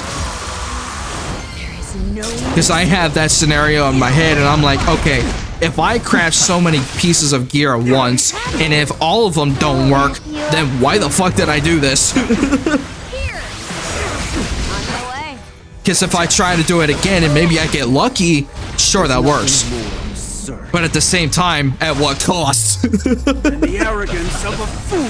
Is trying to get those resources again, I basically would have to wait a week or two trying to get all of it back.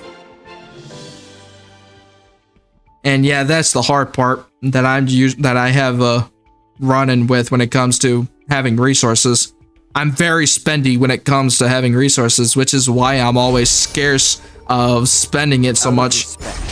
I try to make sure I have a lot of resources in my hand, so that way if I do necessarily need to build a certain piece, then I can do that. But my RNG is not good when it comes to building equipment, especially for substats and main stats. Because I have to worry about equipment score, the substats that will work for that said hero or heroes, and the main stat. And if the substats are shit, I get rid of that said piece. And if the stats are good, and maybe I can re-roll it, and if it's ass, I have to throw it away. And that's the thing I don't want to do, because I want to use it for something rather than having to throw it away and then getting another piece that's worse than what I got. So, or what I had before. And that's the thing that I don't like when it comes to RNG for equipment.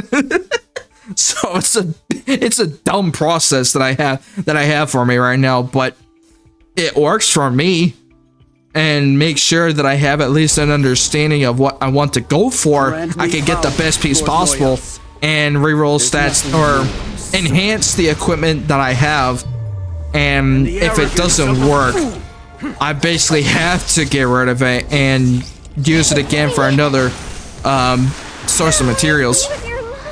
That's just the weird RNG system that I have for me, and majority of, like I said before, my RNG that's good is only meant for summoning heroes, and my RNG for equipment is basically slim to none.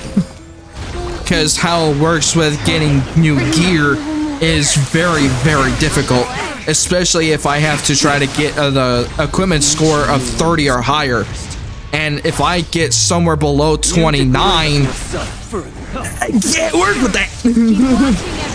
But even if you get a piece that's worse than that one that you already have, now you have another piece that a hero could use. But like I said before, if I get, I was actually about to mention this, but if I get, like, I look at the equipment score for one as one of the other options too, and if that one piece that I get that's worse, like if I get a piece that has like an equipment score of 30, but the substats are ass, then I get rid of that piece because I know it's probably not going to work. Like if it doesn't have the percentage numbers instead of like the base numbers for some reason, like the difference between attack percentage and attack normal, I would rather go after the percentage rather than the normal. And if I somehow get a equipment piece that's 30 and then the substats has like 2 percentage and 2 normal, then I probably will keep it. And if I get something that's worse, then I'll use that higher chance that higher piece that I got before, and I'll use that instead. But if I got something that's better, then I'll replace the one that I got before and use the new one instead. I get rid of anything that has effectiveness and effect resistance together. Now heroes want both of those stats. What do you mean? Effectiveness is actually decent for majority of the heroes that I got. Because, well, especially for support heroes, I do know effectiveness actually will work. Especially for effect resistance, right now my Tamarine is actually the best example. Because her stats is mostly on defensive stats, which is like defense, health, defense percentage, health percentage, effectiveness, and effect resistance and speed. So I know exactly that she works with those stats, and I try to get the pieces of gear that works for her that actually has those stats, and thankfully I do have that already, so I don't have to worry about it. But for other heroes, like in your case, what you mentioned, Courting, then yeah, I don't blame you for that, because it is very, very hard to actually get effectiveness and effect resistance to work with multiple heroes, especially if they're damage dealers. Now, for damage dealers, I tried to make sure that I have the substats of like my free spiriteria, for example, if I want to go after my damage dealer for free spiriteria, then my substats of choice would be attack percentage, health percentage, defense percentage, crit chance, crit damage, and speed.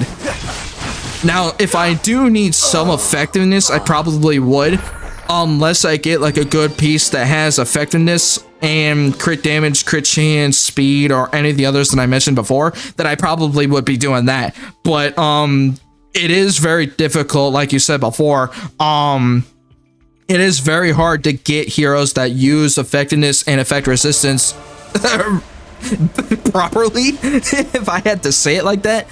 But yeah, there's only a few heroes that I know that I do use, and that actually have that capability. So my Tamarine is the best case scenario, because she does have stats, the substats that use effect resistance, effectiveness, health, defense, and speed, and that's it. Like, that's all she has.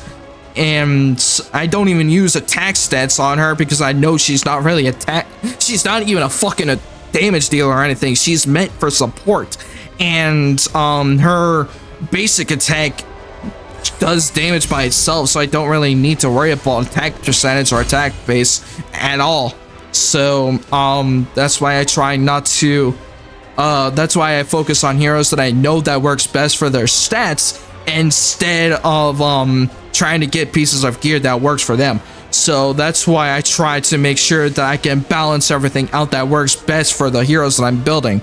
So, and that's why I overthink a lot, because I try to make sure that it works for them instead of multiple heroes at once. So yeah, I can actually I can show you this here real quick. Like, the stats that I have over here, like, obviously I have a little too much of attack power on her, because she's not really good for damage, sort of say. But in terms of her basic attack, that's pretty much all she does, because her second skill and her third skill is meant for support. So with her support stats, effectiveness, effect resistance, defense, health, and speed is basically the biggest stats that I can use for her.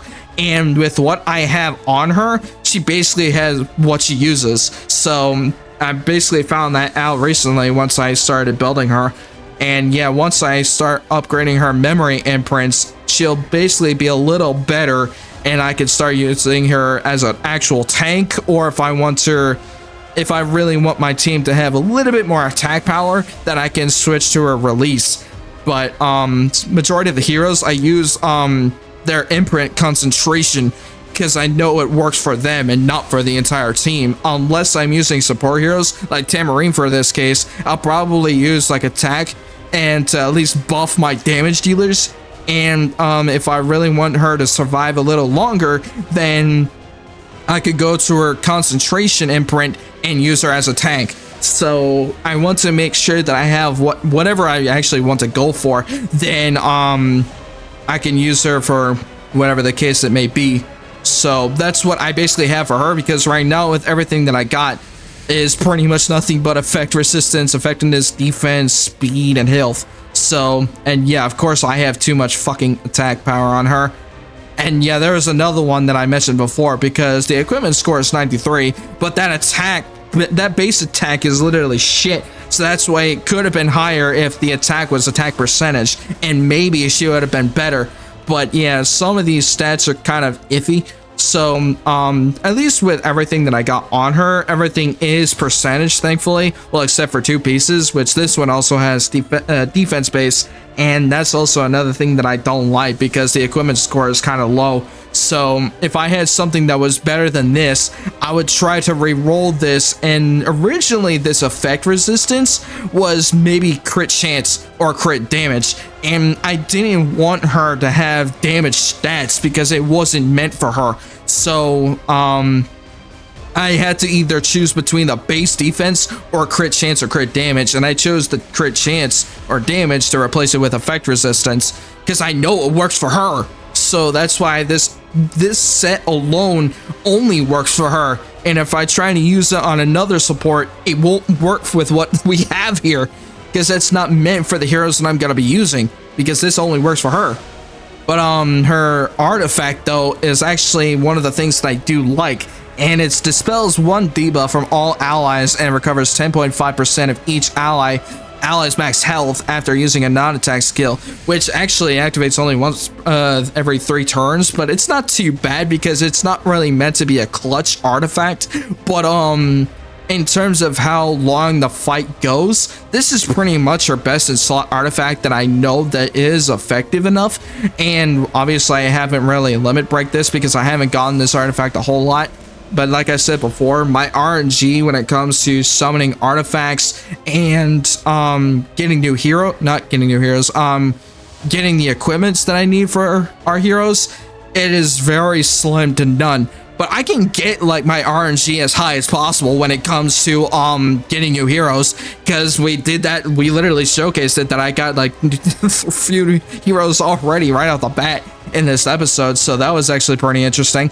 But previously, before I even went into this episode today, I got like maybe 6 or 7 new heroes as soon as the new era and the ML5 event here started, so that was actually pretty good for a chance. And the Moonlight heroes that I got out of this, I can't sadly use because they turned them into fucking glory coins instead of me using the actual hero, which honestly made me quite mad, but can't do much about that. But I'm still pretty much gonna save my glory coins for the event, and I don't know how long the event ends. I gotta check real quick and see how long this ends, or how long it lasts.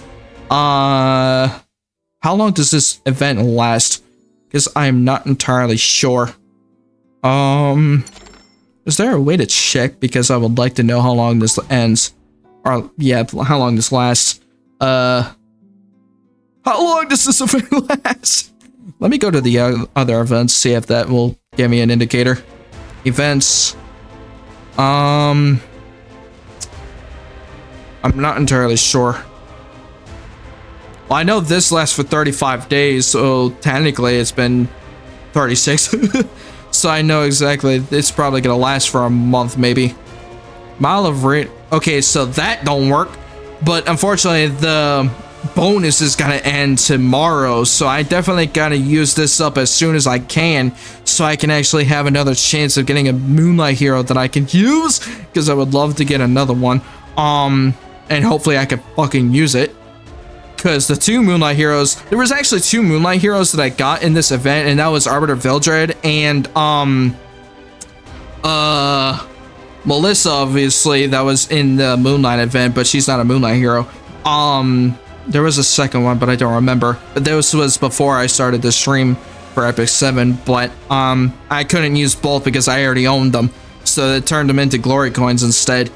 But yeah, I do love this event. However, the biggest downside that I don't like of this event is that the whenever I get Moonlight heroes I already own, they turn into glory coins, and I would rather use the Moonlight heroes rather than getting the glory coins instead.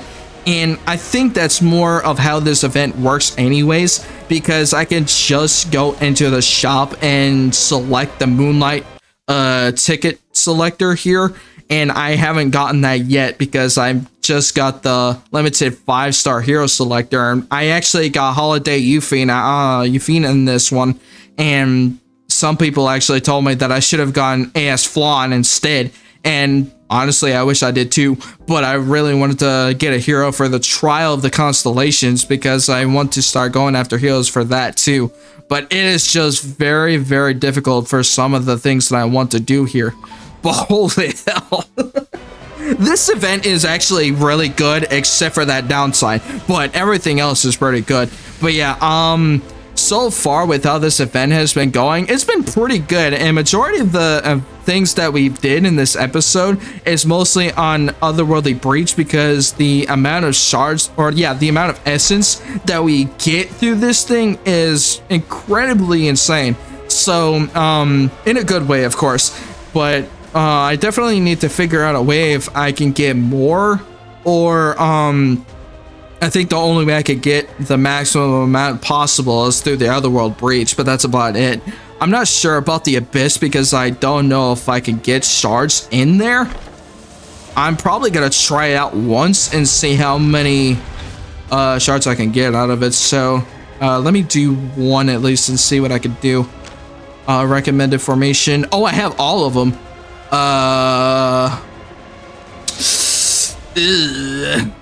There's one. Okay, fine. I'll use this one because I am using them. But at the same time, I would rather not use Arbiter Veldrade. I would rather use it for somebody else. Let me switch, please. There we go. And I need to switch it out for somebody that I'm actually gonna use. Let's use Cigarette. Might as well. There we go, much better. And I can complete this a little bit. But yeah, the Moonlight event is actually pretty good. I love the new Era event as well because it introduces new things into the game. And eventually, I think when this game evolves more in the future, we're gonna probably start seeing some new content in this game, which honestly I am excited for. So I definitely want to check out this Soul imprint that they're probably gonna be cooking up soon. So I am very interested in seeing how that goes. I need to check out the stream that they did. So I did miss out a lot because I had to skedaddle in some parts. But I need to rewatch the whole thing. Unless it disappeared, unless that VOD disappeared, then oh well. But either way, I am excited to see what epicseven has to offer for this new event, and also the new era that they decide to introduce us to. So there's a lot of new things that I am excited for. Okay. Now we can see if we can take care of this. And it's by... Ooh, it's Crow. I haven't seen you in a while. I haven't seen you in the first episode of the game. The first world. To my song. Ladies and gentlemen, let's shine. There's nothing more absurd than the arrogance of a fool. Aha! I kind of figured he had a shield. Ow. You ain't doing enough damage, you know. I have a shield. Till I can breathe no more. With each meaningless outburst, you degrade yourself further. Prepare yourself. Together. There we go. Ta-da! Here comes Archie. Sacred power. I'll wrap you up too. Shine free. Out of respect, I'll use all my I'm might. definitely gonna be needing that shield.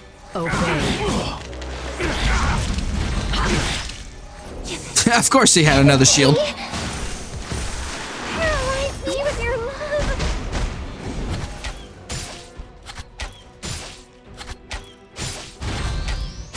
Damn. Damn it, I missed.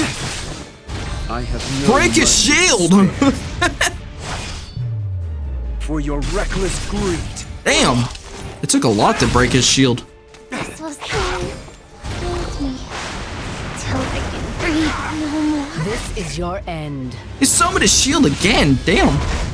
There we go. I was gonna say, get rid of his freaking shield. Yep. Oh, he's now targeting my tank. You like going after my tank, don't you? The time has come. There's nothing more absurd than the arrogance of a fool. I'm gonna need this one. No one can stop us. Wow, I guess Arky decided to finish it for us. Oh, damn, that's not a lot. Only gives us 13 if I had the bonus, but it only gives us 10 if it was normal. Ugh, this ain't good. That means the Otherworld Breach actually is the only one that I know that could give us some good size amounts of essence, so hey, at least that's a good thing. But yeah, I don't have a lot of leaves to actually use, so I probably gotta be going after my last set and see what happens. How much do I got right now?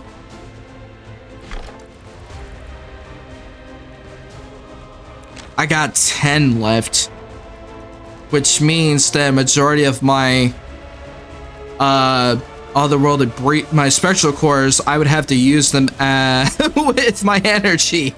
That's gonna be funky. That's gonna be rough though, but yeah. Things that's just been really crazy, but I do love this event because with the amount of heroes that we received so far in this event has been pretty good, other than the April Fool's joke, which was actually kind of funny because we did get like 4 Moonlight heroes out of that and 6 normal ones, and they're not that great for heroes, so I just decided to scrap them because I know they weren't great at all. But I was thinking of probably using them, and I'm like, should I not? I'm like, yeah, no.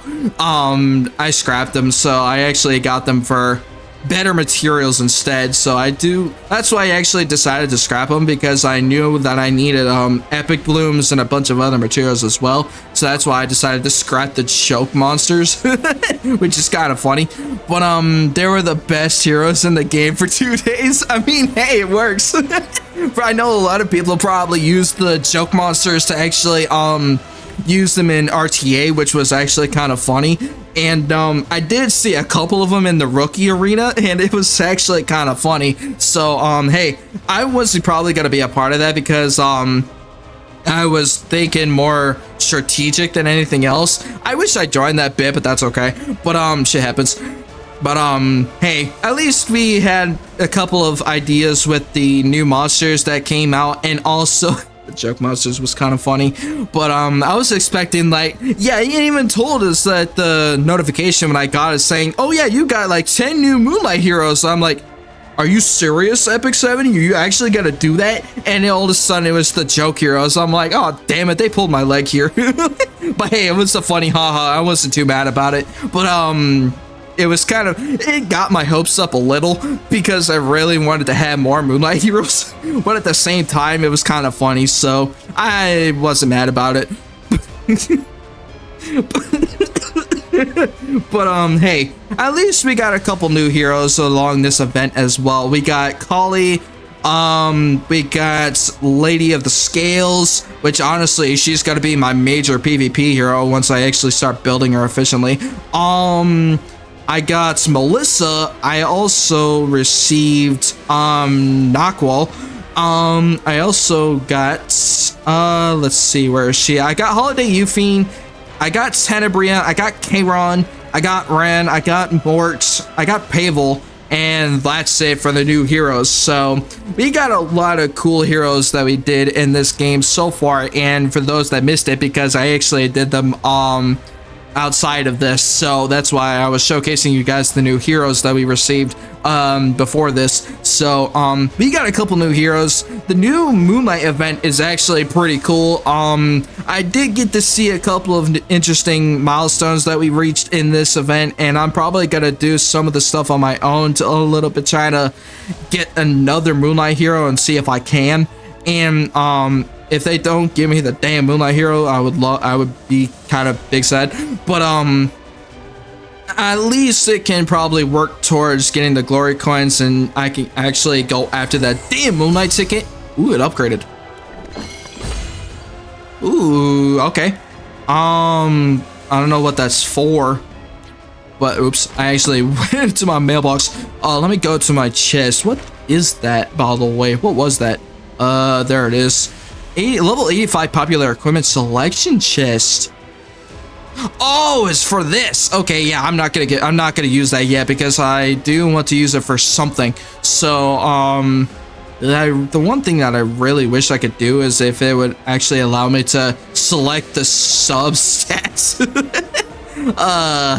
But I do want to get another piece for Ruiza because I do know she has 2 pieces that I did get from the crafting event, and that was actually one of the 2, the sword and the boots that I have on Ruiza right now, and that was from the crafting event that happened recently. So I did get that. But yeah, a lot of things that actually happened in this event was actually pretty cool, other than that downside where the Moonlight selection here, the Moonlight heroes that I get out of this chest, especially if I already own them, it turns them into glory coins instead of giving me the hero.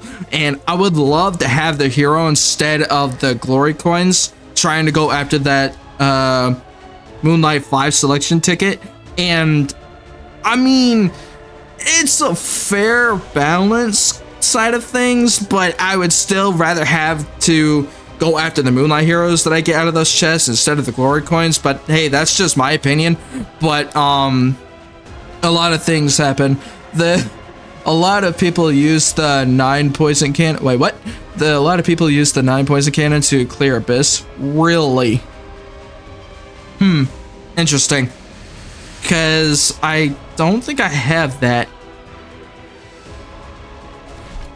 Probably not. I probably don't have it, but I'll probably check on it later. But yeah, so far the Moonlight event is actually pretty good. I actually enjoyed this event, other than that downside, but I did enjoy this event because a lot of good things actually came out of it. We did get a couple Moonlight heroes, which was actually pretty cool. Sadly, I couldn't use them because they turned into glory coins. But there was a couple other Moonlight heroes that I got, like the one that I got from the perfume event. I'm gonna show you here in a sec. I actually got that 5 ticket, the Moonlight 5-star ticket. That was very fucking random. This 5-star light elemental hero summon ticket, I got later the scales out of this. And that was actually kind of funny because at the same time it was pretty damn lucky because it did mention in the ticket that Lady of the Scales was actually available in this summon, and apparently I got her right out of this ticket. So I was like, hey, a double win on that ticket was actually a pretty good damn choice. Shockingly, a unit that can deal 45% of bosses max HP has damage is pretty good. Only in the game for 2 days though. Was it one of those random 6-star awakened joke monsters that you're probably mentioning? I think, but that's probably why. But hey, if it was good, it was good. I never really tested them out because I used them as epic bloom material, and that gave me a lot more usefulness than anything else because I was actually able to upgrade my heroes for a couple of things. And I was actually able to upgrade Arbiter Vildred, and I was also able to upgrade Lady of the Scales, and I was able to upgrade Kali and a couple of other things too. So that was actually the best thing that I used them for. So that was another thing. But yeah, I'll give my thoughts on this now. So the Moonlight event was actually pretty fun. The one downside that I do have with the Moonlight event, especially with those chests in the Milestone of Radiance, if they actually allowed me to have the choice to collect the glory coins or select the Moonlight hero, I would rather, like for me, I would rather go after the Moonlight hero than the glory coins, because that way I actually can upgrade my Moonlight heroes that I have currently, so I don't have to like grind my ass up again, so I don't have to actually freaking spend so much time trying to go after that one said Moonlight hero. Or if I get another one that I don't have, then that would also be another bonus too. But so far, the Moonlight heroes that I got out of the Milestone of Radiance, I couldn't even use because they turned into glory coins. And another one, okay, actually I do remember what I did get. The Moonlight hero that I did get, which was 2 of them, was Arbiter Vildred and Remnant Violet, and that was the light variant. And I knew that the Remnant Violet, the light variant, was ass because he is actually one of the lowest of the low don't use like NFG hero that you can use in PvP, so I scrapped him immediately because I know there are better heroes than him by a landslide. So I just immediately got rid of him, so I don't have him anymore. But I wish I had Arbiter Vildred in that Moonlight event because I would rather use him as a memory imprint instead. But I guess that this update is probably the new era update that I'm gonna be talking about now. They're deciding to add in new content for this game that I'm actually very excited for. The one thing that got me a little bit more intrigued about this update was the soul imprint. Now, I don't know if it's actually going to replace the memory imprint mechanic, and if they do, I am very curious on what the soul imprint is going to do, because I don't know anything about that yet. So I might have to check out the VOD that epicseven did and see if I can figure out a way to see if what it does. And if they haven't announced it yet, then we're gonna see how it goes up in the upcoming future when this game gets more updates and see what it does. And if they don't get rid of the memory imprint and actually add the soul imprint as another mechanic, and if it involves like with the heroes or something else, that would be kind of interesting too. And yeah, that's pretty much about it that I have the thoughts with the Moonlight event. But yeah, I'm gonna be ending this episode. So so far this episode was actually pretty good, so I don't have any complaints with the game so far, except for that Moonlight event with the glory coins and the Moonlight heroes. So I would love to have the Moonlight hero instead. But yeah, that's about it for this video. Hopefully you guys enjoyed, and if you guys want to see more streams in the future, then we're definitely gonna try to get more story in this game, because we're 2 episodes away from actually completing episode 2 in this game. So I'm actually excited to see where it takes off. And if you guys want to see more streams in the future, definitely don't hesitate to hit me up on Twitch, because we're trying to work towards 200 followers on Twitch by the end of April, and if it happens sooner, that would be appreciated. And if you guys missed this VOD by chance, then I will be uploading this on YouTube for those that are watching this now. If you guys also want to catch up on other VODs that I have previously, then you guys are more than welcome to do so and try to catch up and do some other things as well. And so far this game is actually kind of crazy because I'm actually kind of surprised in how far the progression is for this game, because so far the way I played this game back in the past, a lot of new things has happened, and not gonna lie, I have missed a lot. And my old strategy still is in play, apparently, in terms of how I think with my resources and stuff. So I'm going to try to break that habit and kind of come up with a way that I can utilize the equipment crafting to at least use them for more heroes instead of trying to do specific ones.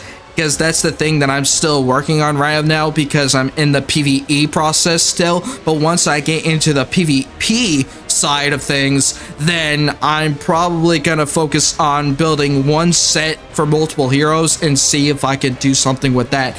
But here's the weird case: if I have like multiple heroes that I'm gonna be using in one run in PvP, then I'm gonna have to figure out a way to craft multiple of the same pieces, or depending on the sets that they use, and have to work around that. So a lot of things can happen too, but hell, whatever happens, but we're gonna see what happens in the future. But yeah, I'm gonna end it here. So there's just a lot of things to happen too. But yeah, we are definitely gonna be ending this. So thank you guys so much for watching. If you guys want to see more streams in the future, then definitely hit me up on Twitch. We do have a 2.0 model debut that's happening this Thursday at April 11th at 9 p.m. or 9:30 p.m. EST. And if you guys want to see that, then definitely stick around, because we are going to be getting a lot of new stuff with that too. So it's going to be quite interesting. But yeah, hopefully you guys have a wonderful day and you guys have a wonderful night. And I will see you guys all on Friday. Goodbye.